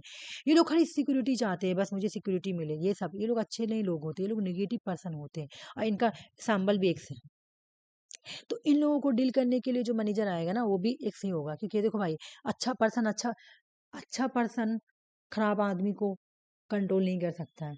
तो जो थ्योरी एक्स है ना, तो थ्योरी एक्स में कैसा मैनेजमेंट आएगा, वो भी उसका भी जो स्टाइल होगा ना, थ्योरी एक्स टाइप का ही होगा। बोला थ्योरी एक्स में जो एम्प्लॉय काम कर रहा है ना, तो यहाँ पे जो मैनेजर आएगा इनको कंट्रोल करने के लिए, वो भी बिल्कुल ऑथोरिटेरियन स्टाइल ऑफ मैनेजर ही होगा, ठीक है। उसका भी मैनेजमेंट स्टाइल ऑथोरिटेरियन टाइप का होगा, कोहर्सिव करेगा, कंट्रोल करेगा, पनिशमेंट देगा, थ्रेटन देगा। अगर पॉजिटिव पर्सन है तो उसके दिल में रहमदिली आ जाएगी, मोरलिटी आ जाएगी, है ना, तब वो अच्छे से नहीं कर पाएगा और वो लोग उससे फायदा उठाएंगे, है ना। तो बोला इन तरह के लोगों को सॉल्व करने के लिए मैनेजर भी इसी तरफ का चाहिए, थ्योरी एक्स टाइप का। बोला कि ये स्ट्रिक्ट सुपरविजन करेगा, एकदम कड़ा, एनी टाइम देखते रहेगा तुम काम कर रहे हो कि नहीं, एक्सटर्नल कंट्रोल रखेगा उनके ऊपर, ठीक है ना। Imposition of the rule and the regulation, बिल्कुल रूल्स और रेगुलेशंस के अकॉर्डिंग उन लोगों को चलाएगा, तुमको ये बोला था ना, उंगली जब घी सीधी उंगली से नहीं निकलता है तो उंगली को टेढ़ा कर दो। तो बिल्कुल जब थ्योरी एक्स काम नहीं कर रहा है ना, तो उसके लिए ऑर्गेनाइजेशन क्या करेगी, उंगली टेढ़ा करेगी। उंगली टेढ़ा क्यों करेगी, क्योंकि वहां पर जब वो मैनेजमेंट भेजेगी ना, जो मैनेजर को, वो भी मैनेजमेंट स्टाइल जो होगा ना, वो भी उन्हीं के टाइप का टेढ़ा होगा। उन लोग के पूरा रूल्स रेगुलेशंस, उन लोगों कंट्रोल, हर वक्त उनको सिर्फ अपने सुपरविजन के अंदर रखेगा, है ना। हर जगह सीसी कैमरा लगा देगा, वो लोग काम करेंगे नहीं, पूरा कंट्रोल करके रखेगा उन लोगों को। बिल्कुल ऑथोरिटेरियन स्टाइल ऑफ मैनेजमेंट होगा, ठीक है। लेकिन थ्योरी वाई जो होता है ना, वो पॉजिटिव पर्सन होता है। यहाँ पे जो इम्प्लॉय होंगे ना, बिल्कुल पॉजिटिव होंगे। Work is a natural as a work is as a natural as a play, rest, employ will be exercise, self direction and self control. इनको कोई कंट्रोल नहीं करेगा, ये लोग सेल्फ कंट्रोल होते हैं, क्योंकि ये लोग, इनको काम करना पसंद है, ये लोग अपने विल के अकॉर्डिंग काम करते हैं, ठीक है। ये लोग रेस्ट भी करेंगे, काम बहुत अच्छे से करते हैं, ठीक है ना। Work as a nature as a play, काम ऐसे करते लगते हैं इनका नेचुरल काम करना, है ना। काम ऐसे करेंगे लगेंगे एकदम नेचुरली ये काम करने वाले हैं, ठीक है। अ, जो एम्प्लॉय होंगे ना, वो खुद ही अपने आप को डायरेक्शन देंगे, खुद ही अपने आप को कंट्रोल करेंगे, ठीक है ना। If they are commitment to objectives, और ये लोग अपने आप से एक अपने आप से ही ये करते हैं कमिटमेंट, कि हमको अपने ऑर्गेनाइजेशन को ये करके ले जाना है ना, ये ऑब्जेक्टिव्स पूरा करना है। Commitment to objective is a function of the reward association with their achievement.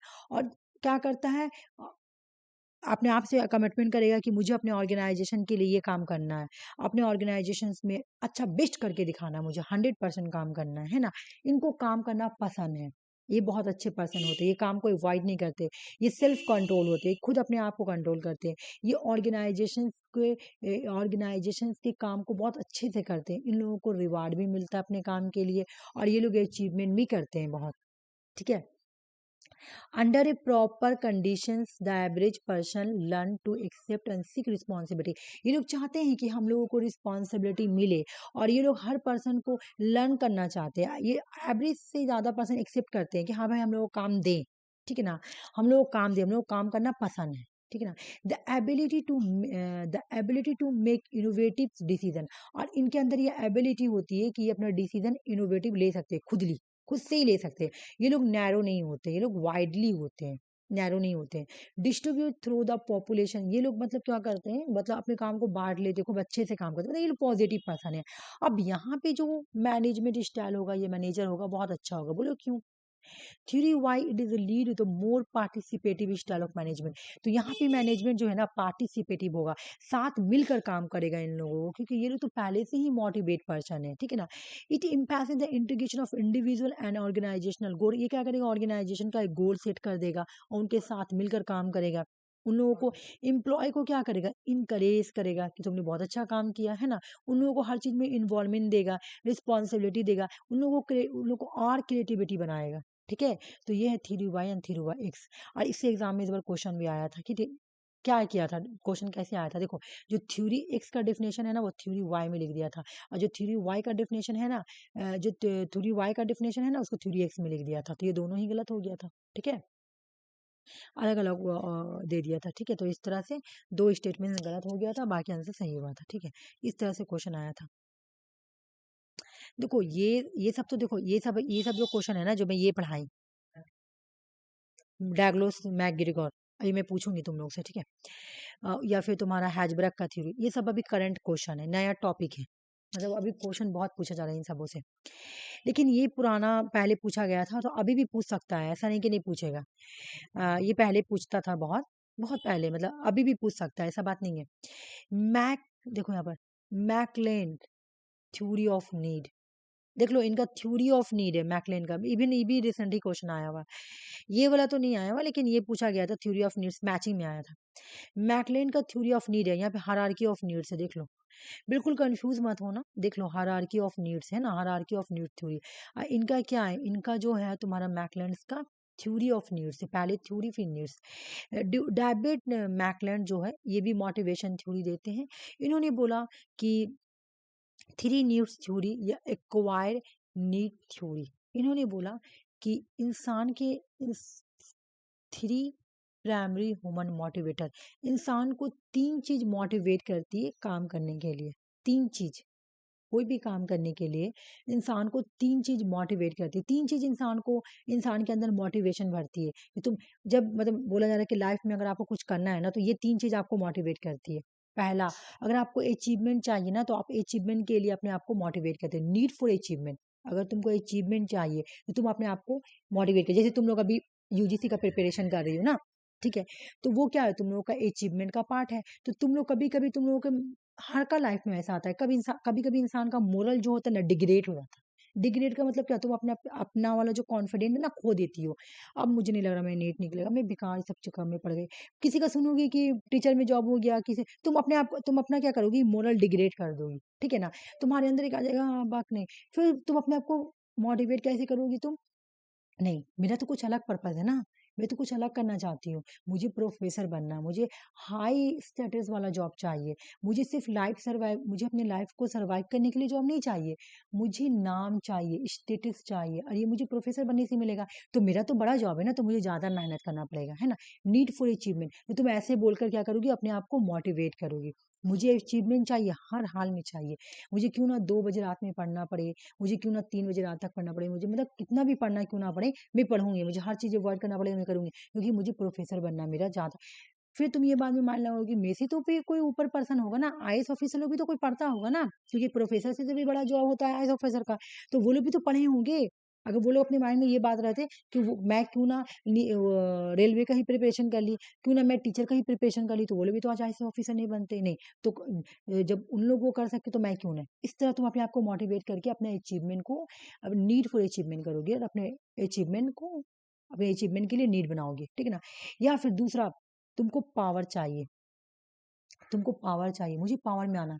एक आदमी एक पर्सन का मैं इंटरव्यू देख रही थी, जैसे प्रोफेसर लोग भी तो ए ग्रेड में आता है ना, ए ग्रेड में आता है, तो वो ये इंटरव्यू देने के लिए, तो एक पीएससी का फॉर्म निकला हुआ था, ठीक है, तो वो जो प्रोफेसर था, तो वो एग्जाम क्वालिफाई कर लिया था, ठीक है, तो वो गया इंटरव्यू देने के लिए, तो उससे पूछा गया इंटरव्यू में, मैं न्यूज ऐसे देख रही थी, मैं रील्स में देखी, तो उससे पूछा कि बहुत पहले देखी थी कि आप तो ए ग्रेड में थे, तो फिर आप बी ग्रेड में क्यों आ रहे, क्योंकि पीएससी का जॉब बी ग्रेड में आता है, वो भी ऑफिसर वाला में गया था, प्रोफेसर वाला में नहीं, और वो ऑलरेडी पहले प्रोफेसर था वो आदमी, ठीक है, और पीएससी का जो ऑफिसर वाला जॉब होता है ना, वो बी ग्रेड के अंदर आता है।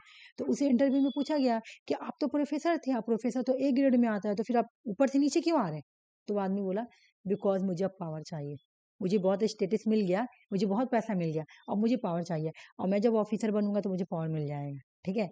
तो देखो, नीड फॉर पावर, मुझे पावर चाहिए, तो अब जो इस इंसान को पावर चाहिए, आईएएस ऑफिसर बनना है, क्यों भाई, मुझे पावर चाहिए, मुझे पीएससी जॉब निकालना है, क्यों भाई, मुझे पावर चाहिए, मुझे स्टेट सिविल सर्विस एग्जाम निकालना है, क्यों, क्योंकि मुझे पावर चाहिए, ठीक है ना। तो अपने आप को उस बोल के तुम्हें, या तुमको पॉलिटिक्स में जाना था, तुम पॉलिटिक्स में घुस जाओगी लंद फंद करने के लिए जो भी मैनुपुलेट करना लोगों को, जो भी होता है वो सब करने के लिए आदमी सीखेगा कि चलो ऐसे ऐसे मैनुपुलेट करके पावर चाहिए।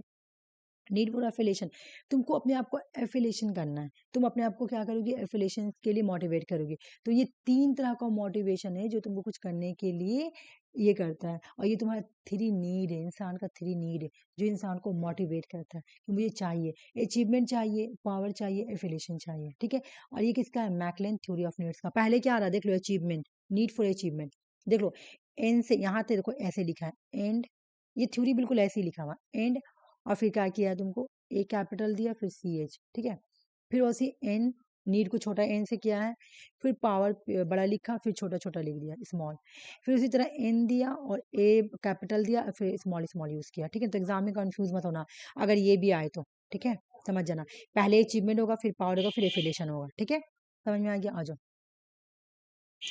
फिर ब्रूम, ब्रूम भी आया हुआ एग्जाम में, ब्रूम का एक्सेप्टेंसी थ्योरी, इवन ये पेपर 1 में भी सर नहीं, ये इस बार ही क्वेश्चन आया ना ब्रूम का इस बार का था क्वेश्चन, कि अगले बार आया था ये क्वेश्चन आया हुआ ब्रू एक्सपेक्टेंसी थ्योरी, ब्रूम का एक्सपेक्टेंसी थ्योरी, ये भी एक मोटिवेशन थ्योरी है, propose by psychologist Victor Vroom जो है 1964 में इसको एक्सप्लेन करते हैं कि the process individual undergo to make choice regarding their behaviour and organisational setting, the theory is based the premise individual motivate is influence by, जितना भी मैं पढ़ाई हूँ सब सारा ही मोटिवेशन थ्योरी है, अभी मैं जितना भी पढ़ाई हूँ सिर्फ तुम्हारा एल्टन मायो छोड़कर बाकी सारा ही अभी मोटिवेशन थ्योरी पढ़ाई है तुम लोगों को, ठीक है।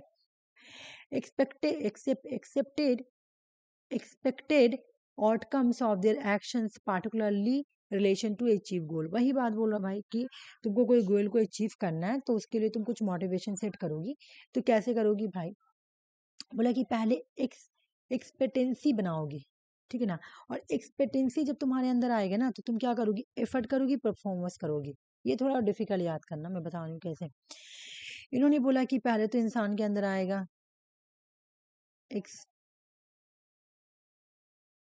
ठीक है, एक्सपेक्टेंसी आएगी तुम्हारे अंदर, ठीक है, तो ये जो एक्सपेक्टेंसी आएगी ना तो इसमें तुम क्या करोगे, कुछ एफर्ट करोगे, ठीक ना, जब एफर्ट करोगे ना तो तुम्हारा यहाँ पे ये एफर्ट करोगे तो उसके बाद तुम परफॉर्म करके दिखाओगे, ये थोड़ा है कंफ्यूजिंग, तो तुम लोग अच्छे से समझना, ठीक है ना, ये थोड़ा है तो बिल्कुल तुम लोग अच्छे से समझना, कंफ्यूज मत होना, ठीक है,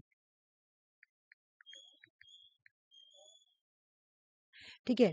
तो बोला पहले इंसान क्या करेगा, अगर उसको कोई चीज को अचीव करना तो मोटिवेट करने के लिए क्या करेगा, एक्सपेक्टेंसी, पहले उम्मीद, है ना, पहले इंसान क्या करता, होप लाता अपने अंदर, होप लाने के बाद जैसे तुम लोग जब यूजीसी का प्रिपरेशन के लिए माइंड में लाई होगी तो पहले तुम उम्मीद लाओगी एक्सेप्टेंसी की मैं भी यूजीसी नेट क्वालिफाई कर सकती हूँ, तो अब तुमको एफर्ट करना पड़ेगा, कुछ करके दिखाना पड़ेगा, है ना, एफर्ट करना पड़ेगा, तो एफर्ट क्या करोगी, तुम पहले ट्यूशन खोजोगी, है ना, ट्यूशन खोजोगी, पढ़ोगी वहां पे, उसके बाद तुम एग्जाम दोगी यानी परफॉर्मेंस की, उसके बाद इंस्ट्रूमेंटलिटी, इंस्ट्रूमेंटलिटी मतलब क्या, अब ये दूसरा वाला मोटिवेशन आ गया, तुम इंस्ट्रूमेंट यूज करोगी, तुम क्लास कर रही हो, क्लास करने के बाद फिर परफॉर्मेंस यूज कर रही हो, फिर तुम्हारा आउटकम निकलेगा, ठीक है ना, लास्ट में वैलेंस आएगा, वैलेंस मतलब क्या, तुम्हें वैल्यू ऑफ आउटकम्स आएगा, मतलब अब तुम्हारा जब तुम प्रोफेसर बन जाओगी तो तुम्हारा वैल्यू हो जाएगा, ठीक है, तो पहला आएगा एक्सपेक्टेंसी, फिर आएगा इंस्ट्रूमेंटलिटी, फिर आएगा वैलेंस, ठीक है ना, देखो भाई ब्लूम ने क्या बोला कि पहले आएगी एक्सपेक्टेंसी, फिर इंस्ट्रूमेंटलिटी, फिर वैलेंस, ठीक है, तो बोल रहा है कि जो तुम्हारा एक्सपेक्टेंसी है ना इसमें तुम क्या करोगी, पहले तुम एफर्ट करोगी फिर परफॉर्म्स करोगी, और यहाँ पहले परफॉर्म्स करोगी उसके बाद आउटकम्स आएगा, और यहाँ पे तुम्हारा डायरेक्ट वैल्यू निकल के आ जाएगा, वैल्यू ऑफ आउटकम्स, ठीक है, बोलो तुम लोगों को समझ में आया, रुक जाओ मैं यहाँ पे पूछ रही हूँ, हाँ, थ्योरी एक्स कैसा पर्सन है, थ्योरी एक्स कैसा है, ये काम करना पसंद करता है, नेगेटिव पर्सन, नेगेटिव पर्सन, क्या ये काम को नहीं लाइक काम करना पसंद नहीं करता, डिसलाइक करता है, नहीं, ये वर्क को डिसलाइक, ये वर्क को क्या करता है, अवॉइड करता है, ठीक है, इसको कंट्रोल किया जाता है, ठीक है, ये नेगेटिव होता है ना तो इसलिए इसको क्या किया जाता है, कंट्रोल किया जाता है, दूसरे लोग इसको कंट्रोल करेंगे, कंट्रोल किया है ना, जाता है, तब ये काम करेगा, इसको कंट्रोल करेंगे तब काम करेगा, ना तो काम नहीं करेगा, ठीक है ना, और ये अवॉइड करता है क्या, रिस्पॉन्सिबिलिटी को, ठीक है, और इसके अंदर लिटिल एम्बिशंस होते हैं, लाइफ का कोई पर्पस नहीं होता, थोड़ा बहुत पैसा पैसा का रहता है बस, ठीक है, और सिक्योरिटी बहुत चाहते हैं भाई कि मुझे सिक्योरिटी मिलना चाहिए, काम धंधा कुछ नहीं करेंगे लेकिन सिक्योरिटी चाहिए इनको, ठीक है, एक्स बोलो कैसा होता है, ई वाई बोलो, सॉरी वाई, वाई कैसा होता है, वाई हाँ वाई कैसा होता है, वाई जो होता है ना ये करना पसंद करता है, ये काम करना पसंद करते ये हैं और चाहता है कि एम्बिशंस रिस्पॉन्स, वाले होते हैं, हाँ ये चाहता है कि रिस्पॉन्सिबिलिटी मिले मुझे, इनके अंदर एम्बिशंस होती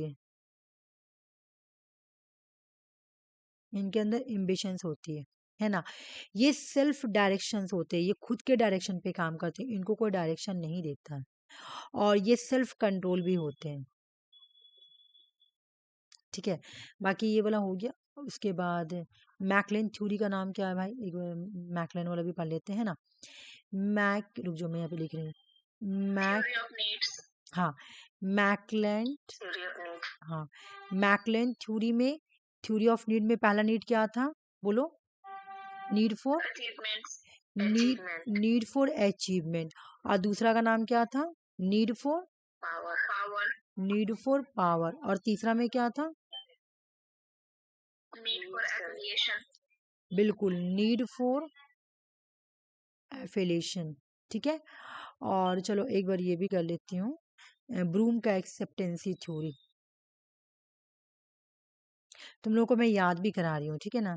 ये बाबा रुको, तो मुझे एक बार बटन टिपने दो, अभी तो मैं ध्यान ही नहीं दी। रुक जाओ एक सेकंड, मुझे लगा बस लगाने से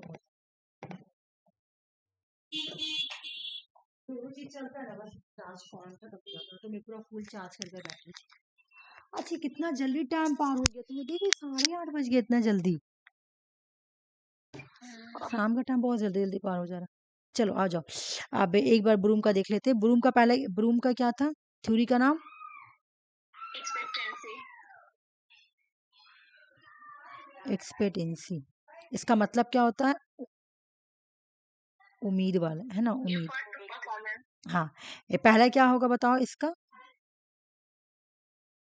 एक्सेप्टेंसी। Expectancy. और इसके अंदर क्या आएगा, बोला एफर्ट करो प्लस परफॉर्मेंस करो। Effort to performance. हाँ, और दूसरा में क्या आ जाएगा तुम्हारा? दूसरा में इंस्ट्रूमेंटलिटी। Instrumentality. Instrument Performance outcome. हाँ, यहाँ पे आ जाएगा ये वाला परफॉर्मेंस और प्लस आउटकम्स। 3 नंबर में क्या था तुम्हारा, बोलो? Variance. वैलेंस। और ये अंदर क्या आ जाएगा? Value of outcome. Value outcome. हो गया। ये भी क्या है? मोटिवेशन थ्योरी है ना। मोटिवेशन थ्योरी सारा कंप्लीट हो गया। चलो, मोटिवेशन थ्योरी सारा कंप्लीट, मतलब यहाँ पे अभी कौन कौन कंप्लीट हुआ? Human relation theory, Maslow, Herzberg, Douglas, Mac, ये बचा है तुम्हारा एफ.डब्ल्यू. रिक्स और हेनरी फ्योल। जल्दी से कंप्लीट करते हैं, आ जाओ हेनरी फ्योल में आते हैं।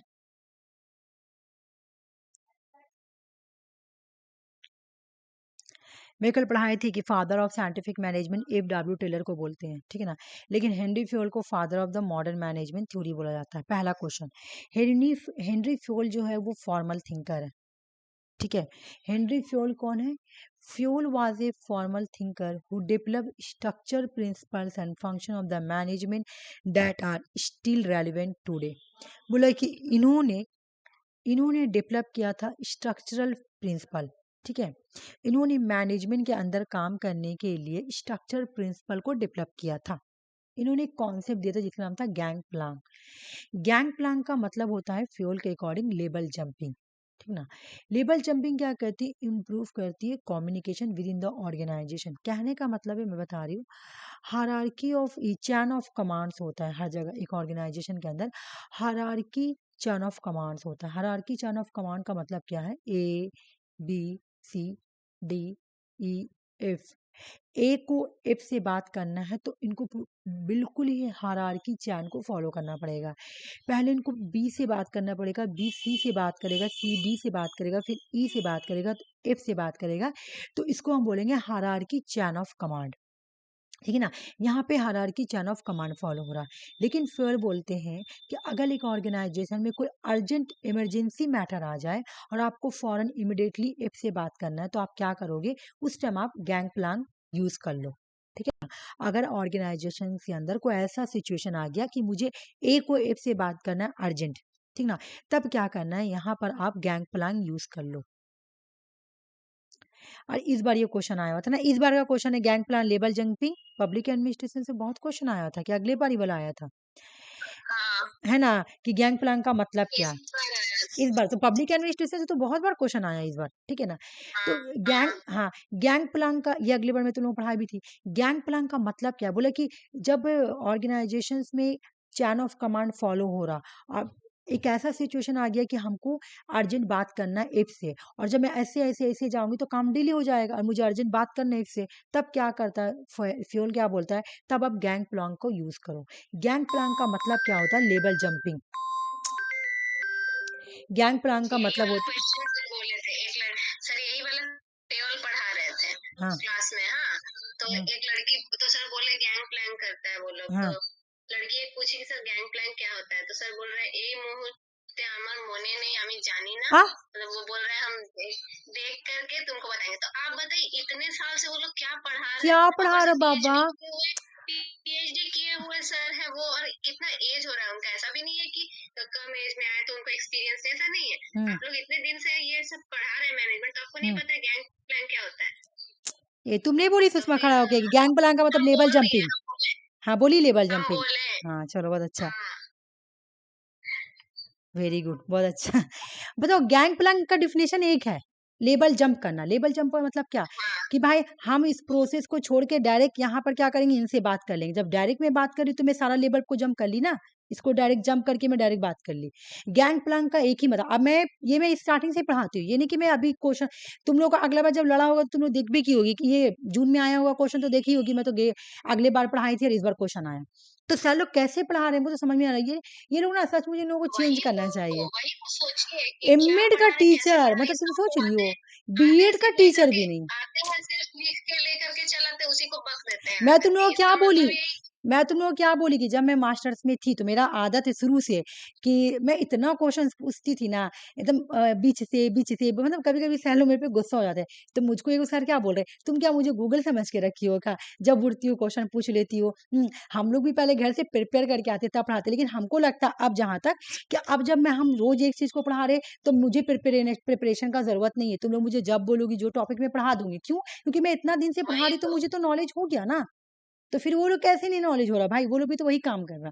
तो वो लोग क्या करता है, वो लोग क्या करता है कि पढ़ता नहीं, जैसे मैं क्या करती हूँ डीपली पढ़ रही हूँ। देखो मेरा नहीं, आज का जनरेशन अगर वो लोग इस लाइन में आ जाएगा, इवन तुम लोग भी इस लाइन पे आ जाओगी ना, बहुत दिल लगा के तुम लोग पढ़ाओगी। क्यों, क्योंकि हम लोग का एक जनरेशन न्यू आया है, मतलब बोला था ना, एक्टिविटी जनरेशन, क्रिएटिविटी वाला जनरेशन। और जो पहले वाला जो जनरेशन है ना, वो लोग का अंदर खत्म हो गया वो सब।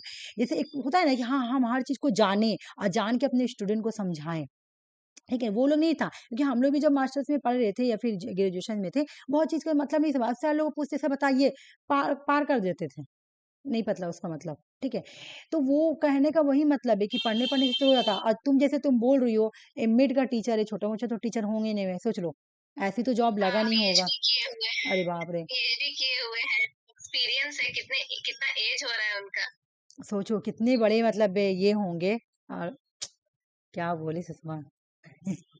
इसीलिए तो हम लोगों को, ऊपर से साइन।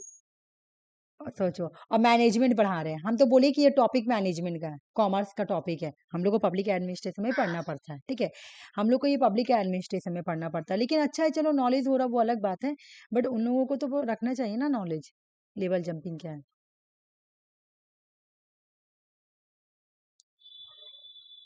चलो तो ये तो समझ में आ गया कि गैंग प्लान का मतलब क्या है। चलो उसके बाद क्या हो गया कि इन्होंने बुक लिखा था, 3 बुक था इनका। जनरल प्रिंसिपल्स ऑफ एडमिनिस्ट्रेशन 1908 की बुक है। जनरल एंड इंडस्ट्रियल मैनेजमेंट 1916 की बुक है। The administration theory of the state 1923 की बुक है, ठीक है। देखो ऐसा बात नहीं कि गलती मुझसे नहीं होगा, मुझसे भी हो सकता है, इंसान से ही गलती होता है, ऐसा बात नहीं है। या कभी कभी तुम लोग ऐसा बात पूछो, मुझे भी ना नॉलेज हो, मेरे माइंड से निकल जाता है, बहुत ऐसा बात होता है, स्लिप हो जाता है। लेकिन कंटिन्यूअस अगर स्लिप होना तो फिर तो ये तो गलत बात है ना। जैसे हम अपना कॉलेज में, मेरा हमेशा आदत था कि अगर मैं इस सालों से मतलब बहुत ऐसे साल जो तो बता देते थे, लेकिन कुछ कुछ ऐसे टीचर होते थे कि पूछते थे तो वो मतलब एक होता है ना चेहरा पे चेंज हो जाता, चेंजिंग नहीं बता पाते थे। मतलब एक लिमिटेड आंसर टाइप का बता दे कि हाँ मतलब जैसे जो जो पढ़ा रहे टॉपिक उससे आंसर दे देंगे। लेकिन अगर जैसे कल जो पढ़ाए या परसों जो पढ़ाए उससे रिलेटिव अगर पूछते तो बोलते अच्छा मैं कल बताऊंगा। तो उसे तुम अंदाजा लगा लोगी कि वो लगता है सर के माइंड से निकल गया। ऐसे तो बहुत सारे ऐसे नहीं थे, और कुछ कुछ ऐसे थे, पूरे नहीं थे, ऐसे कुछ कुछ थे, ठीक है। अब देखो ये बुक तो समझ में आ गया ना कि जनरल प्रिंसिपल ऑफ एडमिनिस्ट्रेशन किसका है, जनरल एंड इंडस्ट्रियल मैनेजमेंट किसका है, administrative theory of the state किसका है, ठीक है। फ्यूल का तुम माइंड में रख लेना, क्योंकि हम लोग कल पढ़े थे F.W. टेलर, ठीक है ना।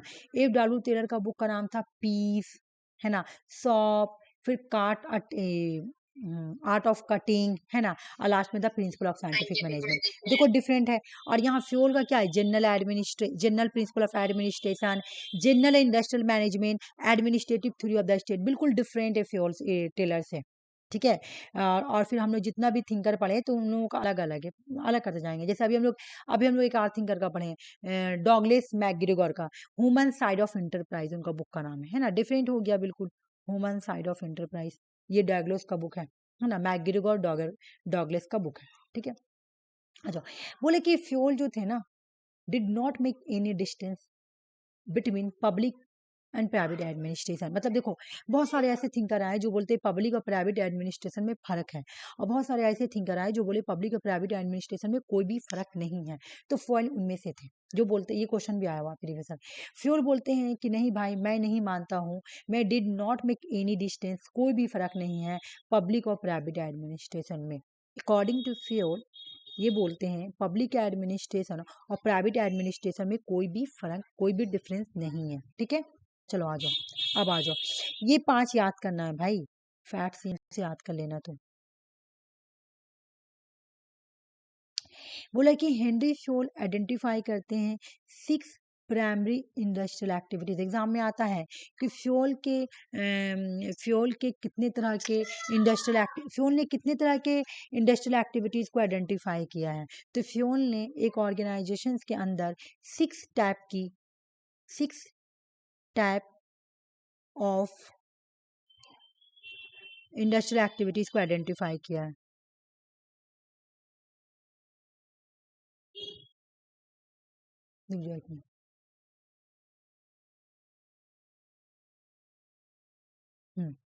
फ्यूल ने आइडेंटिफाई किया है 6 टाइप ऑफ इंडस्ट्रियल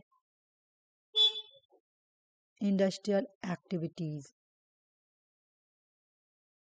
मैं एक एक करके बताऊंगी, तो पहले तुम लोग ये याद कर लो कि फैट सी एफ से हो जाएगा फाइनेंशियल, ए से हो जाएगा तुम्हारा अकाउंटिंग, टी से हो जाएगा टेक्निकल, और एस से हो जाएगा तुम्हारा सिक्योरिटी, सी से हो जाएगा तुम्हारा कॉमर्शियल, एम से हो जाएगा मैनेजर। ये 6 तरह के जो एक्टिविटीज है, इसको फ्यूल आइडेंटिफाई करते हैं, और ये 6 तरह का इंडस्ट्रियल एक्टिविटीज है।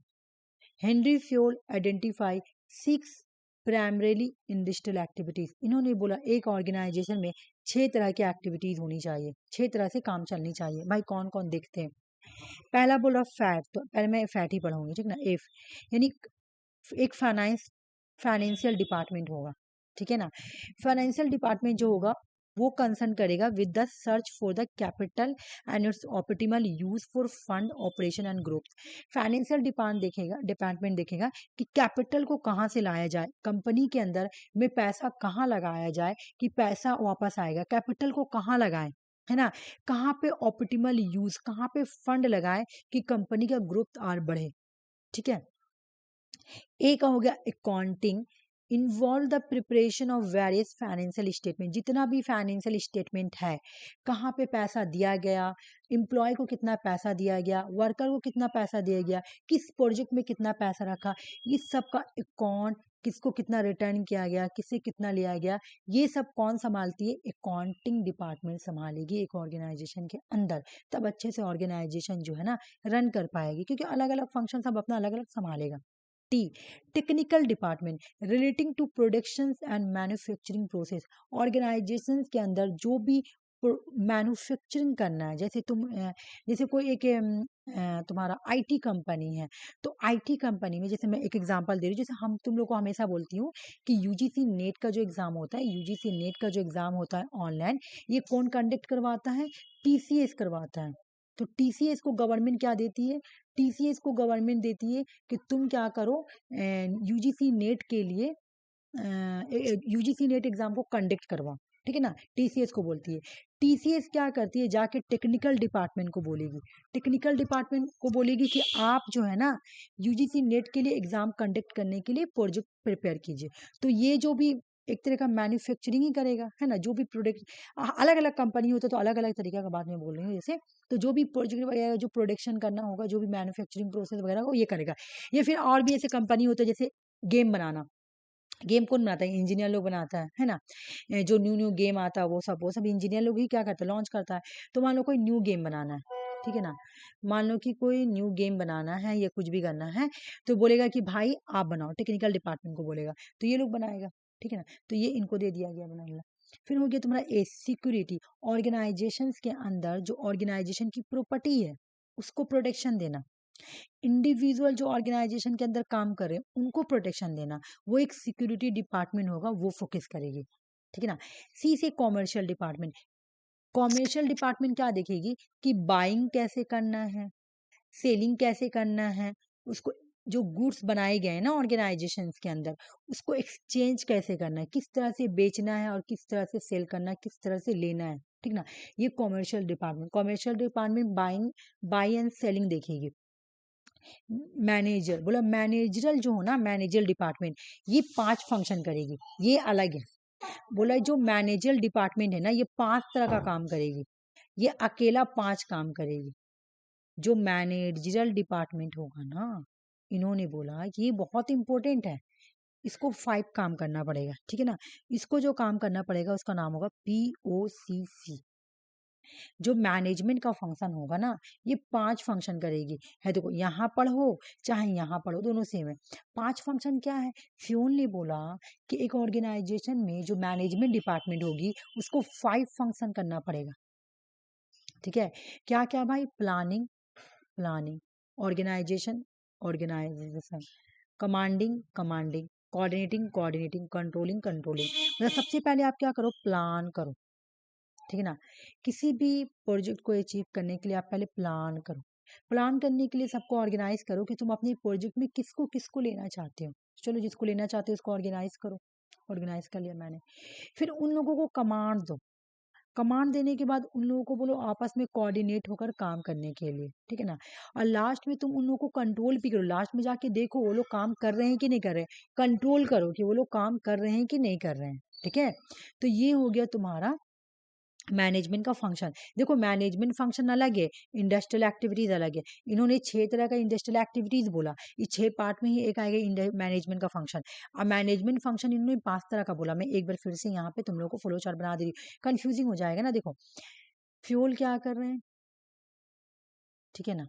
फ्यूल क्या कर रहे हैं, एकदम साफ साफ फ्यूल बोल रहे हैं कि एक ऑर्गेनाइजेशन में 6 तरह की इंडस्ट्रियल एक्टिविटीज होनी चाहिए, ठीक है ना। 6 तरह की क्या? FATSMC, फैट सीम होनी चाहिए, ठीक है भाई। फ्यूल ने बोला एक ऑर्गेनाइजेशन में फैट सीम होनी चाहिए। इन्होंने बोला कि जो एम है ना, एम, इसको 5 तरह का काम करना पड़ेगा। 5, प्लानिंग, ऑर्गेनाइजेशन, कमांडिंग, ठीक है ना, कमांड देना, उसके बाद कोऑर्डिनेट बात करवाना और लास्ट में कंट्रोल करना, ठीक है। इस तरह का इनको 5 काम करना पड़ेगा। समझ में आ गया? चलो आ जाओ। हाँ, फिर उन्होंने बोला कि जो मैनेजमेंट होगा ना, जो मैनेजर होगा, जो एडमिनिस्ट्रेटर होगा, है ना, जो जो मैनेजमेंट कर रहा होगा, जो मैनेजर होगा, जो मैनेजमेंट होगा, उसके अंदर 6 एबिलिटीज होनी चाहिए। 6 टाइप की एबिलिटीज। वो फिजिकल फिट होना चाहिए, मेंटली फिट होना चाहिए, मोरल होनी चाहिए, ठीक ना, क्योंकि उसके अंदर इतने सारे लोग काम करेंगे, तो जो उसको फिजिकली लगे, देखने में लगे कि हाँ मैनेजर है, ऐसे लल्लू पंजू को नहीं बनाएंगे, ठीक है। मेंटल भी पागल वागल नहीं होना चाहिए, मोरलिटी होना चाहिए, तब तो अपने लोगों से अच्छे से बात करेगा। जनरल नॉलेज होना चाहिए, स्पेशल नॉलेज होना चाहिए, एक्सपीरियंस होना चाहिए, तब जाके वो एडमिनिस्ट्रेटर या मैनेजर बनेगा ऑर्गेनाइजेशन के अंदर। और फ्योन ने बोला कि एक ऑर्गेनाइजेशन के अंदर 14 प्रिंसिपल होना बहुत जरूरी है। इन्होंने तो देखो भाई, मैं साफ साफ बोल रही हूँ यहाँ पे, इसको मैं डिलीट कर रही हूँ पहले। फ्यूल में तुम लोग कंफ्यूज मत हो ना, फ्यूल क्या बोलते हैं, मैं बार बार एक ही चीज बता रही हूँ कि तुम लोगों को कंफ्यूजन ना हो।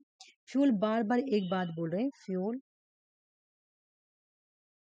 ऑर्गेनाइजेशंस के अंदर, देखो खाली ऑर्गेनाइजेशन वर्ड ही यूज कर रहे हैं ना, यानी ये ऑर्गेनाइजेशन के सिर्फ फॉर्मल स्ट्रक्चर की ही स्टडी कर रहे हैं। इन्होंने ऑर्गेनाइजेशन के अंदर 6 इंडस्ट्रियल इंडस्ट्रियल एक्टिविटीज को आइडेंटिफाई किया है ना, ठीक है। एक नंबर 6 एक्टिविटीज में क्या है? इफ ऐसे नहीं करूंगी, ऐसे करूंगी तो बहुत जगह लग जाएगा। FATSMC, ठीक है ना। फैट सीएम में इन्होंने बोला कि ये जो करेगा 5 काम करेगा, 1 2 3 4 5। POC कोऑर्डिनेटिंग, सॉरी नहीं, कमांड कोऑर्डिनेटिंग कंट्रोल, ठीक है 5। अब बोला ऑर्गेनाइजेशन के अंदर 14 प्रिंसिपल होगा, ठीक है ना। 6 एक्टिविटीज होगी, 6 एक्टिविटीज में जो मैनेजर है वो 5 तरह का काम करेगा, और ऑर्गेनाइजेशन के अंदर 14 प्रिंसिपल भी होगा, ठीक है। ये चार्ट समझ में आ गया, 14 प्रिंसिपल समझेंगे फ्योल भी कंप्लीट हो जाएगा। आ जाओ। बोला भाई पहला जो प्रिंसिपल होगा ना ऑर्गेनाइजेशन के अंदर काम करने का, डिवीजन ऑफ वर्क।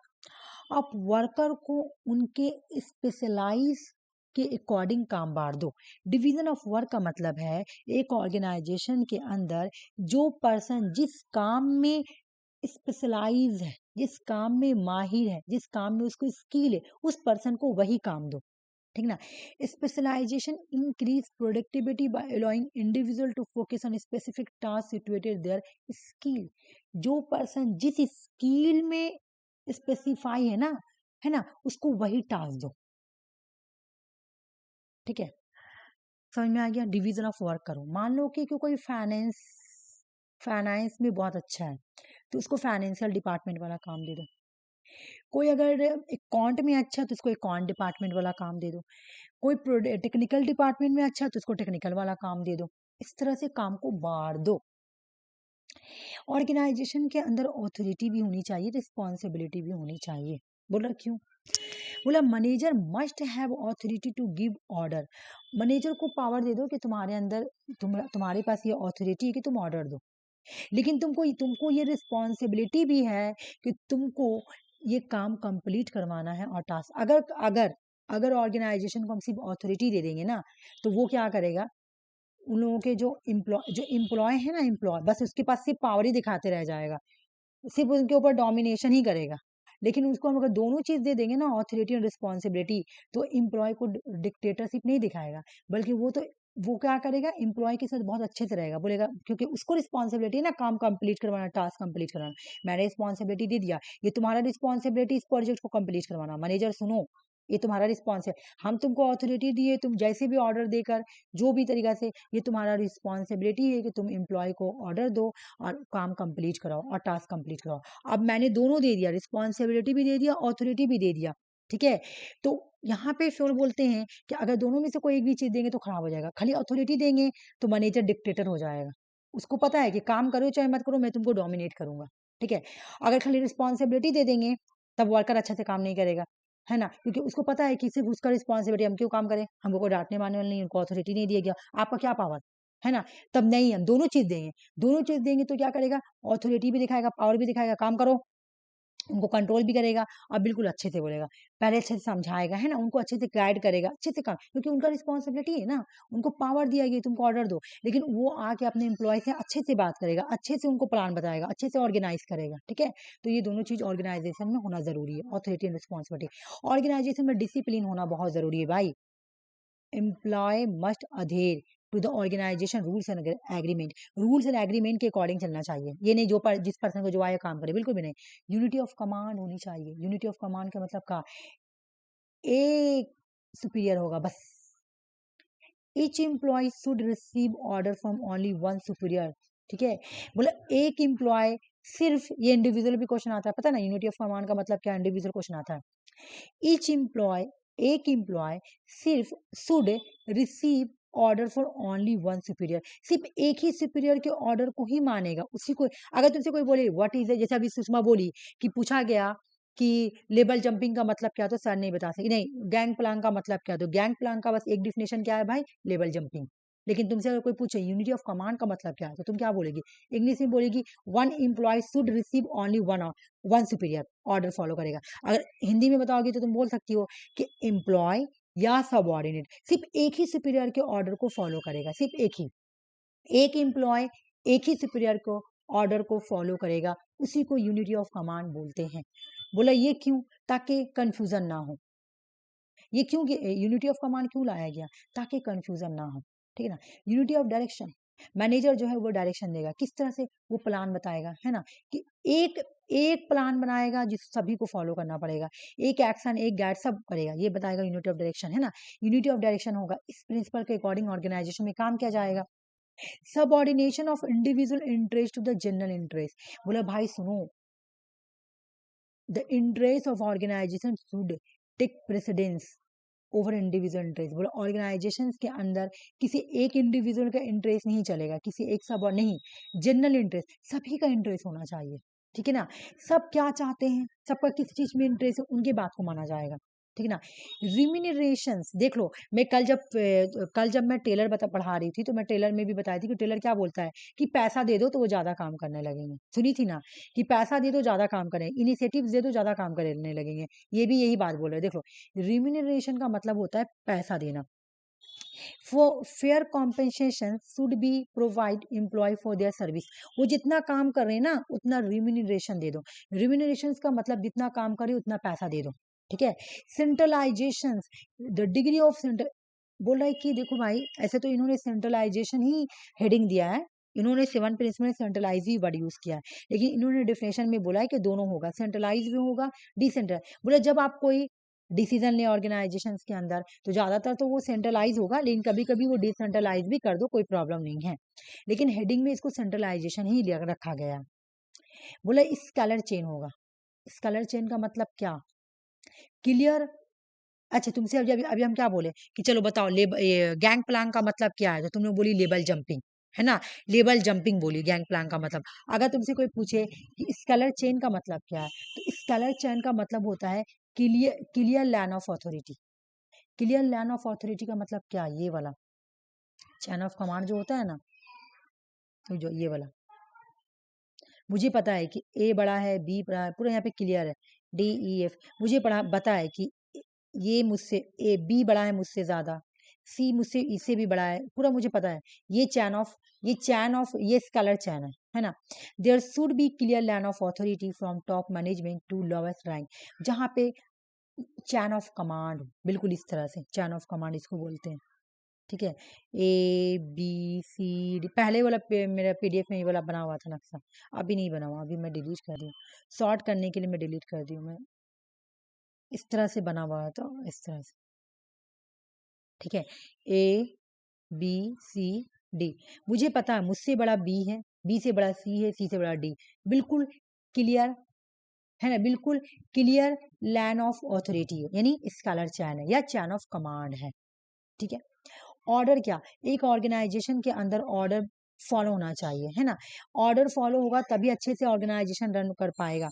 इक्विटी होनी चाहिए ऑर्गेनाइजेशन के अंदर, equity, manager should trade employ with kindness and justice, सबों के साथ मैनेजर को इक्विटी बिहेव रखना चाहिए, ठीक है।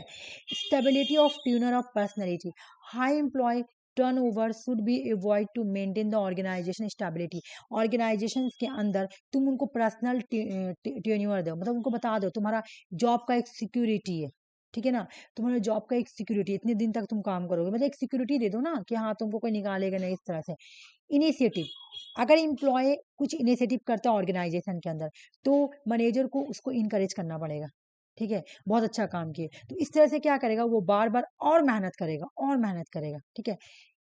Esprit de corps, esprit de corps का मतलब है promoting team spirit will foster harmony unity within the organisation के अंदर जितने भी लोग काम करते हैं उनके बीच में हार्मोनी बना के रखना है, अपने सब ऑर्डिनेट के बीच में, एम्प्लॉय के बीच में, ऑर्गेनाइजेशन के अंदर यूनिटी बनाना, हार्मोनी बनाना, है ना। तो इससे क्या होगा, आपका ऑर्गेनाइजेशन अच्छे से रन होगी, क्यों भाई, क्योंकि यहाँ प्रमोट हो रहा टीम स्पिरिट, एक वैल्यू लोगों के अंदर कि हम लोग टीम में काम कर रहे हैं, सब लोग मिल के काम कर रहे हैं, हार्मोनी में काम कर रहे हैं, साथ मिलकर यूनिटी में काम कर रहे हैं, इस तरह ऑर्गेनाइजेशन जो है ना अच्छे से रन कर पाएगी, ठीक है। तो ये 14 प्रिंसिपल हो गया तुम्हारा किसका, फ्यूल का, ठीक है। मैं रिक्स भी पढ़ा दे रही हूँ क्योंकि हम थोड़ा सा स्टार्टिंग में थोड़ा बात भी कर लिए ना, तो इस वजह से मैं इसको थोड़ा इंक्रीज कर दे रही हूँ, ठीक है। बाकी तुम लोगों को फ्यूल समझ में आया, बताओ किसी को कोई प्रॉब्लम है फ्यूल में, किसी को भी। कुछ नहीं समझ में आया तो बोलो, ठीक है। बाकी तो मैं बार बार ये चार्ट बना के बता ही दी हूँ, तो एक बार मैं रिक्स भी पढ़ा देती हूँ। आ जाओ। रिक्स को father of the competitive public administration बोला जाता है। इन्होंने अच्छा, रिक्स का कल मैं एक और टॉपिक पढ़ाऊंगी, ठीक है ना। ये तो है एक छोटा सा टॉपिक और है, इकोलॉजिकल अप्रोच, वो छूट गया है, ठीक है ना, इस पीडीएफ में नहीं है, कल मैं उसको कंटिन्यू करूंगी। Father of the competitive public administration PY की क्वेश्चन है, किसको बोलते हैं? एफ डब्ल्यू रिक्स को, एफ डब्ल्यू रिक्स को बोलते हैं, डब्ल्यू में छोड़ दी। इन्होंने इकोलॉजिकल अप्रोच भी दिया था। कल मैं इकोलॉजिकल अप्रोच पढ़ाऊंगी, ठीक है। आ जाओ। आज जो मैं पढ़ाऊंगी वो था एग्रेरियन ट्रांजिशन इंडस्ट्रियल मॉडल। इन्होंने सबसे पहले एग्रेरिया ट्रांजिस्टर इंडस्ट्रियल मॉडल दिया 1956 से 1957 में। ये जो मॉडल था ना, ये मतलब ये इनका मॉडल फेल हो गया था, ये आगे नहीं बढ़ा था। जब इन्होंने फेल हुआ ना, तो बिल्कुल यही एग्रेरिया का मतलब क्या, develop under develop country. Transaction का मतलब क्या, डेवलपिंग कंट्री। और इंडस्ट्रियल का मतलब क्या, डेवलप कंट्री। ये मॉडल फेल हो गया था, तो फिर इन्होंने इस मॉडल का नाम चेंज करके रखा फ्यूज प्रिज्मेटिक डिफ्रेक्टेड मॉडल, और ये बहुत ही सक्सेस हुआ था। तो फ्यूज का मतलब वही होगा एग्रेरिया या अंडर डेवलप, और प्रिज्मेटिक का मतलब ट्रांजेक्शन या डेवलपिंग, और डिफ्रेक्टेड का मतलब इंडस्ट्रियल या डेवलप्ड कंट्री या इंडस्ट्रियल कंट्री, ठीक है। बोला कि रिक्स डेवलप करता है प्रिज्मेटिक मॉडल, एक्सप्लेन करता है कि एडमिनिस्ट्रेटिव सिस्टम डेवलपिंग कंट्रीज में एडमिनिस्ट्रेटिव सिस्टम क्या है, कैसा है, वो ये बताते हैं। इन्होंने क्या किया, सोसाइटी को 3 कैटेगरी में बांटा। बोला एक है फ्यूज, एक है प्रिज्मेटिक। पूरे वर्ल्ड में जो सोसाइटी होते हैं वो 3 तरह की कैटेगरीज में होते हैं, फ्यूज, प्रिज्मेटिक, डिफ्रेक्टेड, ठीक है ना। फ्यूज को इन्होंने अंडर डेवलप बोला, प्रिज्मेटिक को डेवलपिंग बोला, और डिफ्रेक्टेड को इन्होंने अंडर डेवलप्ड, ये डिफ्रेक्टेड को इन्होंने डेवलप्ड बोला, डेवलप्ड। ये एग्जाम में क्वेश्चन आया हुआ था, तुम लोग की भी थी। Fused he use fused model to explain the ecological of traditional society. जो ट्रेडिशनल सोसाइटी होता है उसको लोग फ्यूज बोलते हैं। जो ट्रांजेक्शन, जो डेवलप हो रहा ना, जो डेवलपिंग कंट्री है, जो ट्रांजेक्शन हो रहा, चेंज हो रहा, प्रिज्मेटिक बोलते हैं। और जो डिफ्रेक्टेड है, जो डेवलप सोसाइटी है, उसको हम लोग डिफ्रेक्टेड सोसाइटी बोलते हैं। रिक्स के अकॉर्डिंग, रिक्स के अकॉर्डिंग रिक्स मैं ऊपर करती हूँ इसको, जो रिक्स अकॉर्डिंग टू रिक्स, no society is nether totally focused nor defected. बोले रिक्स के अकॉर्डिंग ना तो कोई सोसाइटी टोटली फ्यूज बन सकता है, ना ही कोई डिफेक्टेड बन सकता है। Every one share some future of the other. बोला कोई ना तुम्हारा कोई ट्रांजेक्शन हो के ये जो डिफ्रेक्टेड, फ्यूज और ट्रांजिशन है ना, बोला ना ये बन सकता है, ना ये बन सकता है, लेकिन हाँ थोड़ा थोड़ा फीचर इसमें से आ सकता है। यहाँ पे क्या बोला, मैं समझा रही हूँ, देखो। बोल रहा है कि ना तो कोई सोसाइटी फ्यूज, ना तो फ्यूज डिफ्रेक्टेड बन सकता है, ना डिफ्रेक्टेड फ्यूज बन सकता है, बल्कि दोनों क्या करेगा, थोड़ा सा फीचर ये देगा, थोड़ा सा फीचर ये देगा, तब इससे जो बन के निकलेगा वो हो जाएगा प्रिज्मेटिक, जैसे मैं यहाँ बता रही हूँ। बोला कि ना तो फ्यूज जो है डिफ्रेक्टेड बन सकता है, ना डिफ्रेक्टेड फ्यूज बन सकता है, ठीक है, ये बात बोला। लेकिन इन्होंने बोला कि एक चीज हो सकता है कि थोड़ा सा फ्यूचर फ्यूज का निकलेगा, थोड़ा सा फ्यूज डिफ्रेक्टेड का निकलेगा। ये बन के जब निकलेगा तो एक नया थ्योरी बनेगा, मॉडल बनेगा, जिसको बोलेंगे प्रिज्मेटिक। जैसे यहाँ पे इन्होंने बोला, देखो कि यहाँ से तुम्हारा निकल रहा फ्यूज का भी, फ्यूज का लाइट निकल रहा, और डिफ्रेक्टेड का लाइट निकल रहा, और ये जब लाइट निकल रहा ना और यहाँ पे पड़ रहा ना, तो ये बन जा रहा तुम्हारा प्रिज्मेटिक, प्रिज्मेटिक सोसाइटी बन रहा, ठीक है ना। इन्होंने साफ साफ बनना, ना फ्यूज डिफ्रेक्ट बन सकता है, ना डिफ्रेक्ट फ्यूज बन सकता है, बल्कि दोनों का थोड़ा थोड़ा फीचर निकल के आएगा और वो बन जाएगा प्रिज्मेटिक, ठीक है। थोड़ा फीचर इधर से निकला, थोड़ा इधर से निकला, टकराया, टकर के बन गया तुम्हारा प्रिज्मेटिक सोसाइटी, ठीक है। ये बोला प्रिज्मेटिक सोसाइटी है। आ जाओ। बोला जो फ्यूज है वहां पे एस्क्रिप्शन होता है, ये क्वेश्चन आया हुआ है, मैं सॉल्व भी करवाई हूँ। एस्क्रिप्शन होते हैं, पार्टिकुलरिज्म्स होते हैं, फंक्शन डाई फंक्शन होता है। फंक्शन पता नहीं चलेगा, मिला जुला कोई स्पेसिफाइड फंक्शन, जो जिसको आ रहा है, जो मन से फंक्शन कर रहा है, याद करना है। एस्क्रिप्शन किस में आएगा, फ्यूज में। पार्टिकुलरिज्म्स किस में आएगा, फ्यूज में। फंक्शन डाइफ्यूजन किस में आएगा, फ्यूज में। डाइफ्यूजन का मतलब फैला हुआ, काम फैला हुआ, है ना। अटेनमेंट किस में आएगा, मतलब अभी अटेनमेंट का मतलब क्या, अभी हो रहा है, ट्रांजेक्शन हो रहा है। सिलेक्टिविज्म किस में आएगा, प्रिज्मेटिक में। पॉलीफंक्शनलिज्म किस में आएगा, प्रिज्मेटिक में। अचीवमेंट किस में आएगा, डिफ्रेक्टेड में। यूनिवर्सलिज्म किस में आएगा, डिफ्रेक्टेड में। फंक्शनल स्पेसिफिसिटी किस में आएगा, डिफ्रेक्टेड में, ठीक है। बोला कि जो प्रिज्मेटिक सोसाइटी है ना, prismatic society there exist characteristics of the, बोला कि प्रिज्मेटिक सोसाइटी में जो फ्यूचर है वो फ्यूज का भी फ्यूचर है और डिफ्रेक्टेड का भी फ्यूचर है, दोनों का मिला के ही फ्यूचर बना। अब हम देखेंगे, यहाँ से भी क्वेश्चन आता है। बोला कि फ्यूज में जो इकोनॉमिक सिस्टम है उसको बाजार बोलते हैं। फ्यूज में इकोनॉमिक सिस्टम को क्या बोलते हैं? बाजार। और देख लो भाई, फ्यूज में इकोनॉमिक सिस्टम को क्या बोलेंगे? बाजार। फिर डिफ्रेक्टेड सोसाइटी में इकोनॉमिक सिस्टम को क्या बोलते हैं? कैंटीन। तो हम लोग क्या किया, हम क्या बोले कि ना फ्यूज डिफ्रेक्टेड बन सकता है ना डिफ्रेक्टेड फ्यूज बन सकता है, लेकिन दोनों का फीचर लेकर एक नया थ्योरी निकलेगा जिसको बोलेंगे प्रिज्मेटिक। तो प्रिज्मेटिक के इकोनॉमिक सिस्टम को हम लोग क्या बोलेंगे? बाजार कैंटीन। आधा फीचर बाजार से लिया, आधा फीचर कैंटीन से लिया, दोनों मिलकर बन गया बाजार कैंटीन मॉडल। और ये प्रिज्मेटिक सिस्टम का इकोनॉमिक सिस्टम है। अगर तुमसे कोई पूछे प्रिज्मेटिक सोसाइटी के इकोनॉमिक सिस्टम का नाम क्या है, तो बाजार कैंटीन। फ्यूज सोसाइटी का इकोनॉमिक सिस्टम का नाम क्या है? बाजार। डिफ्रेक्टेड सोसाइटी का इकोनॉमिक सिस्टम का नाम क्या है? कैंटीन, सिर्फ कैंटीन। ठीक है, आ जाओ। अब तुमसे अगर कोई पूछेगा कि फ्यूज सोसाइटी का एडमिनिस्ट्रेटिव सिस्टम का नाम क्या है, तो चैम्बर। डिफ्रेक्टेड सोसाइटी का एडमिनिस्ट्रेटिव सिस्टम का नाम क्या है? ऑफिस या बीरो। ऑफिस या बीरो। हम दोनों का फीचर को मिला लेंगे तो फीचर मिलके बना साला। ठीक है। प्रिज्मेटिक सोसाइटी का एडमिनिस्ट्रेटिव सिस्टम का नाम क्या है? साला। रटना है ये वाला। फ्यूज सोसाइटी के एडमिनिस्ट्रेटिव सिस्टम का नाम चैम्बर। प्रिज्मेटिक सोसाइटी के एडमिनिस्ट्रेटिव सिस्टम का नाम साला। डिफ्रेक्टेड सोसाइटी का एडमिनिस्ट्रेटिव सिस्टम का नाम ऑफिस या बीरो। ठीक है। अब आ जाओ, सोशल स्ट्रक्चर या कल्चर। बोलेगा फ्यूज सोसाइटी के सोशल सिस्टम या कल्चर का नाम क्या है, तो सेक्ट नाम है, सेक्ट। बोला डिफ्रेक्टेड सोसाइटी का सोशल सिस्टम या कल्चर का नाम क्या है? क्लब नाम है, क्लब। तो इन दोनों का फीचर मिलाएंगे, है ना, इन दोनों का फीचर मिलाएंगे। यहाँ से लेंगे सी और एल और यहाँ से लेंगे ई टी ए, यहाँ से ये ले लेंगे, है ना, ई सी टी एस, तो बन गया कलेक्ट। तो बोला प्रिज्मेटिक सोसाइटी के सोशल सिस्टम या कल्चर का नाम क्या है, तो कलेक्ट नाम है। ठीक है ना, कलेक्ट नाम है। बोलो तुम लोगों को समझ में आया कि नहीं आया? ठीक है। अब प्रिज्मेटिक सोसाइटी, हाँ ठीक है, प्रिज्मेटिक सोसाइटी का फीचर पढ़ेंगे, या पूरा नहीं पढ़ेंगे, खाली याद करेंगे। प्रिज्मेटिक सोसाइटी का फीचर क्या क्या है? हेट्रोजेनिटी। प्रिज्मेटिक सोसाइटी में, क्योंकि हम लोग यहाँ का ही फीचर पढ़ेंगे, अगर साला मॉडल का फीचर पढ़ेंगे, एग्जाम में आता भी है कि यहाँ पे एडमिनिस्ट्रेटिव प्रिज्मेटिक सोसाइटी के एडमिनिस्ट्रेटिव सिस्टम या साला मॉडल का फीचर क्या है, तो यहाँ पर जो एडमिनिस्ट्रेटिव सिस्टम होता है वो हेट्रोजेनिटी होता है।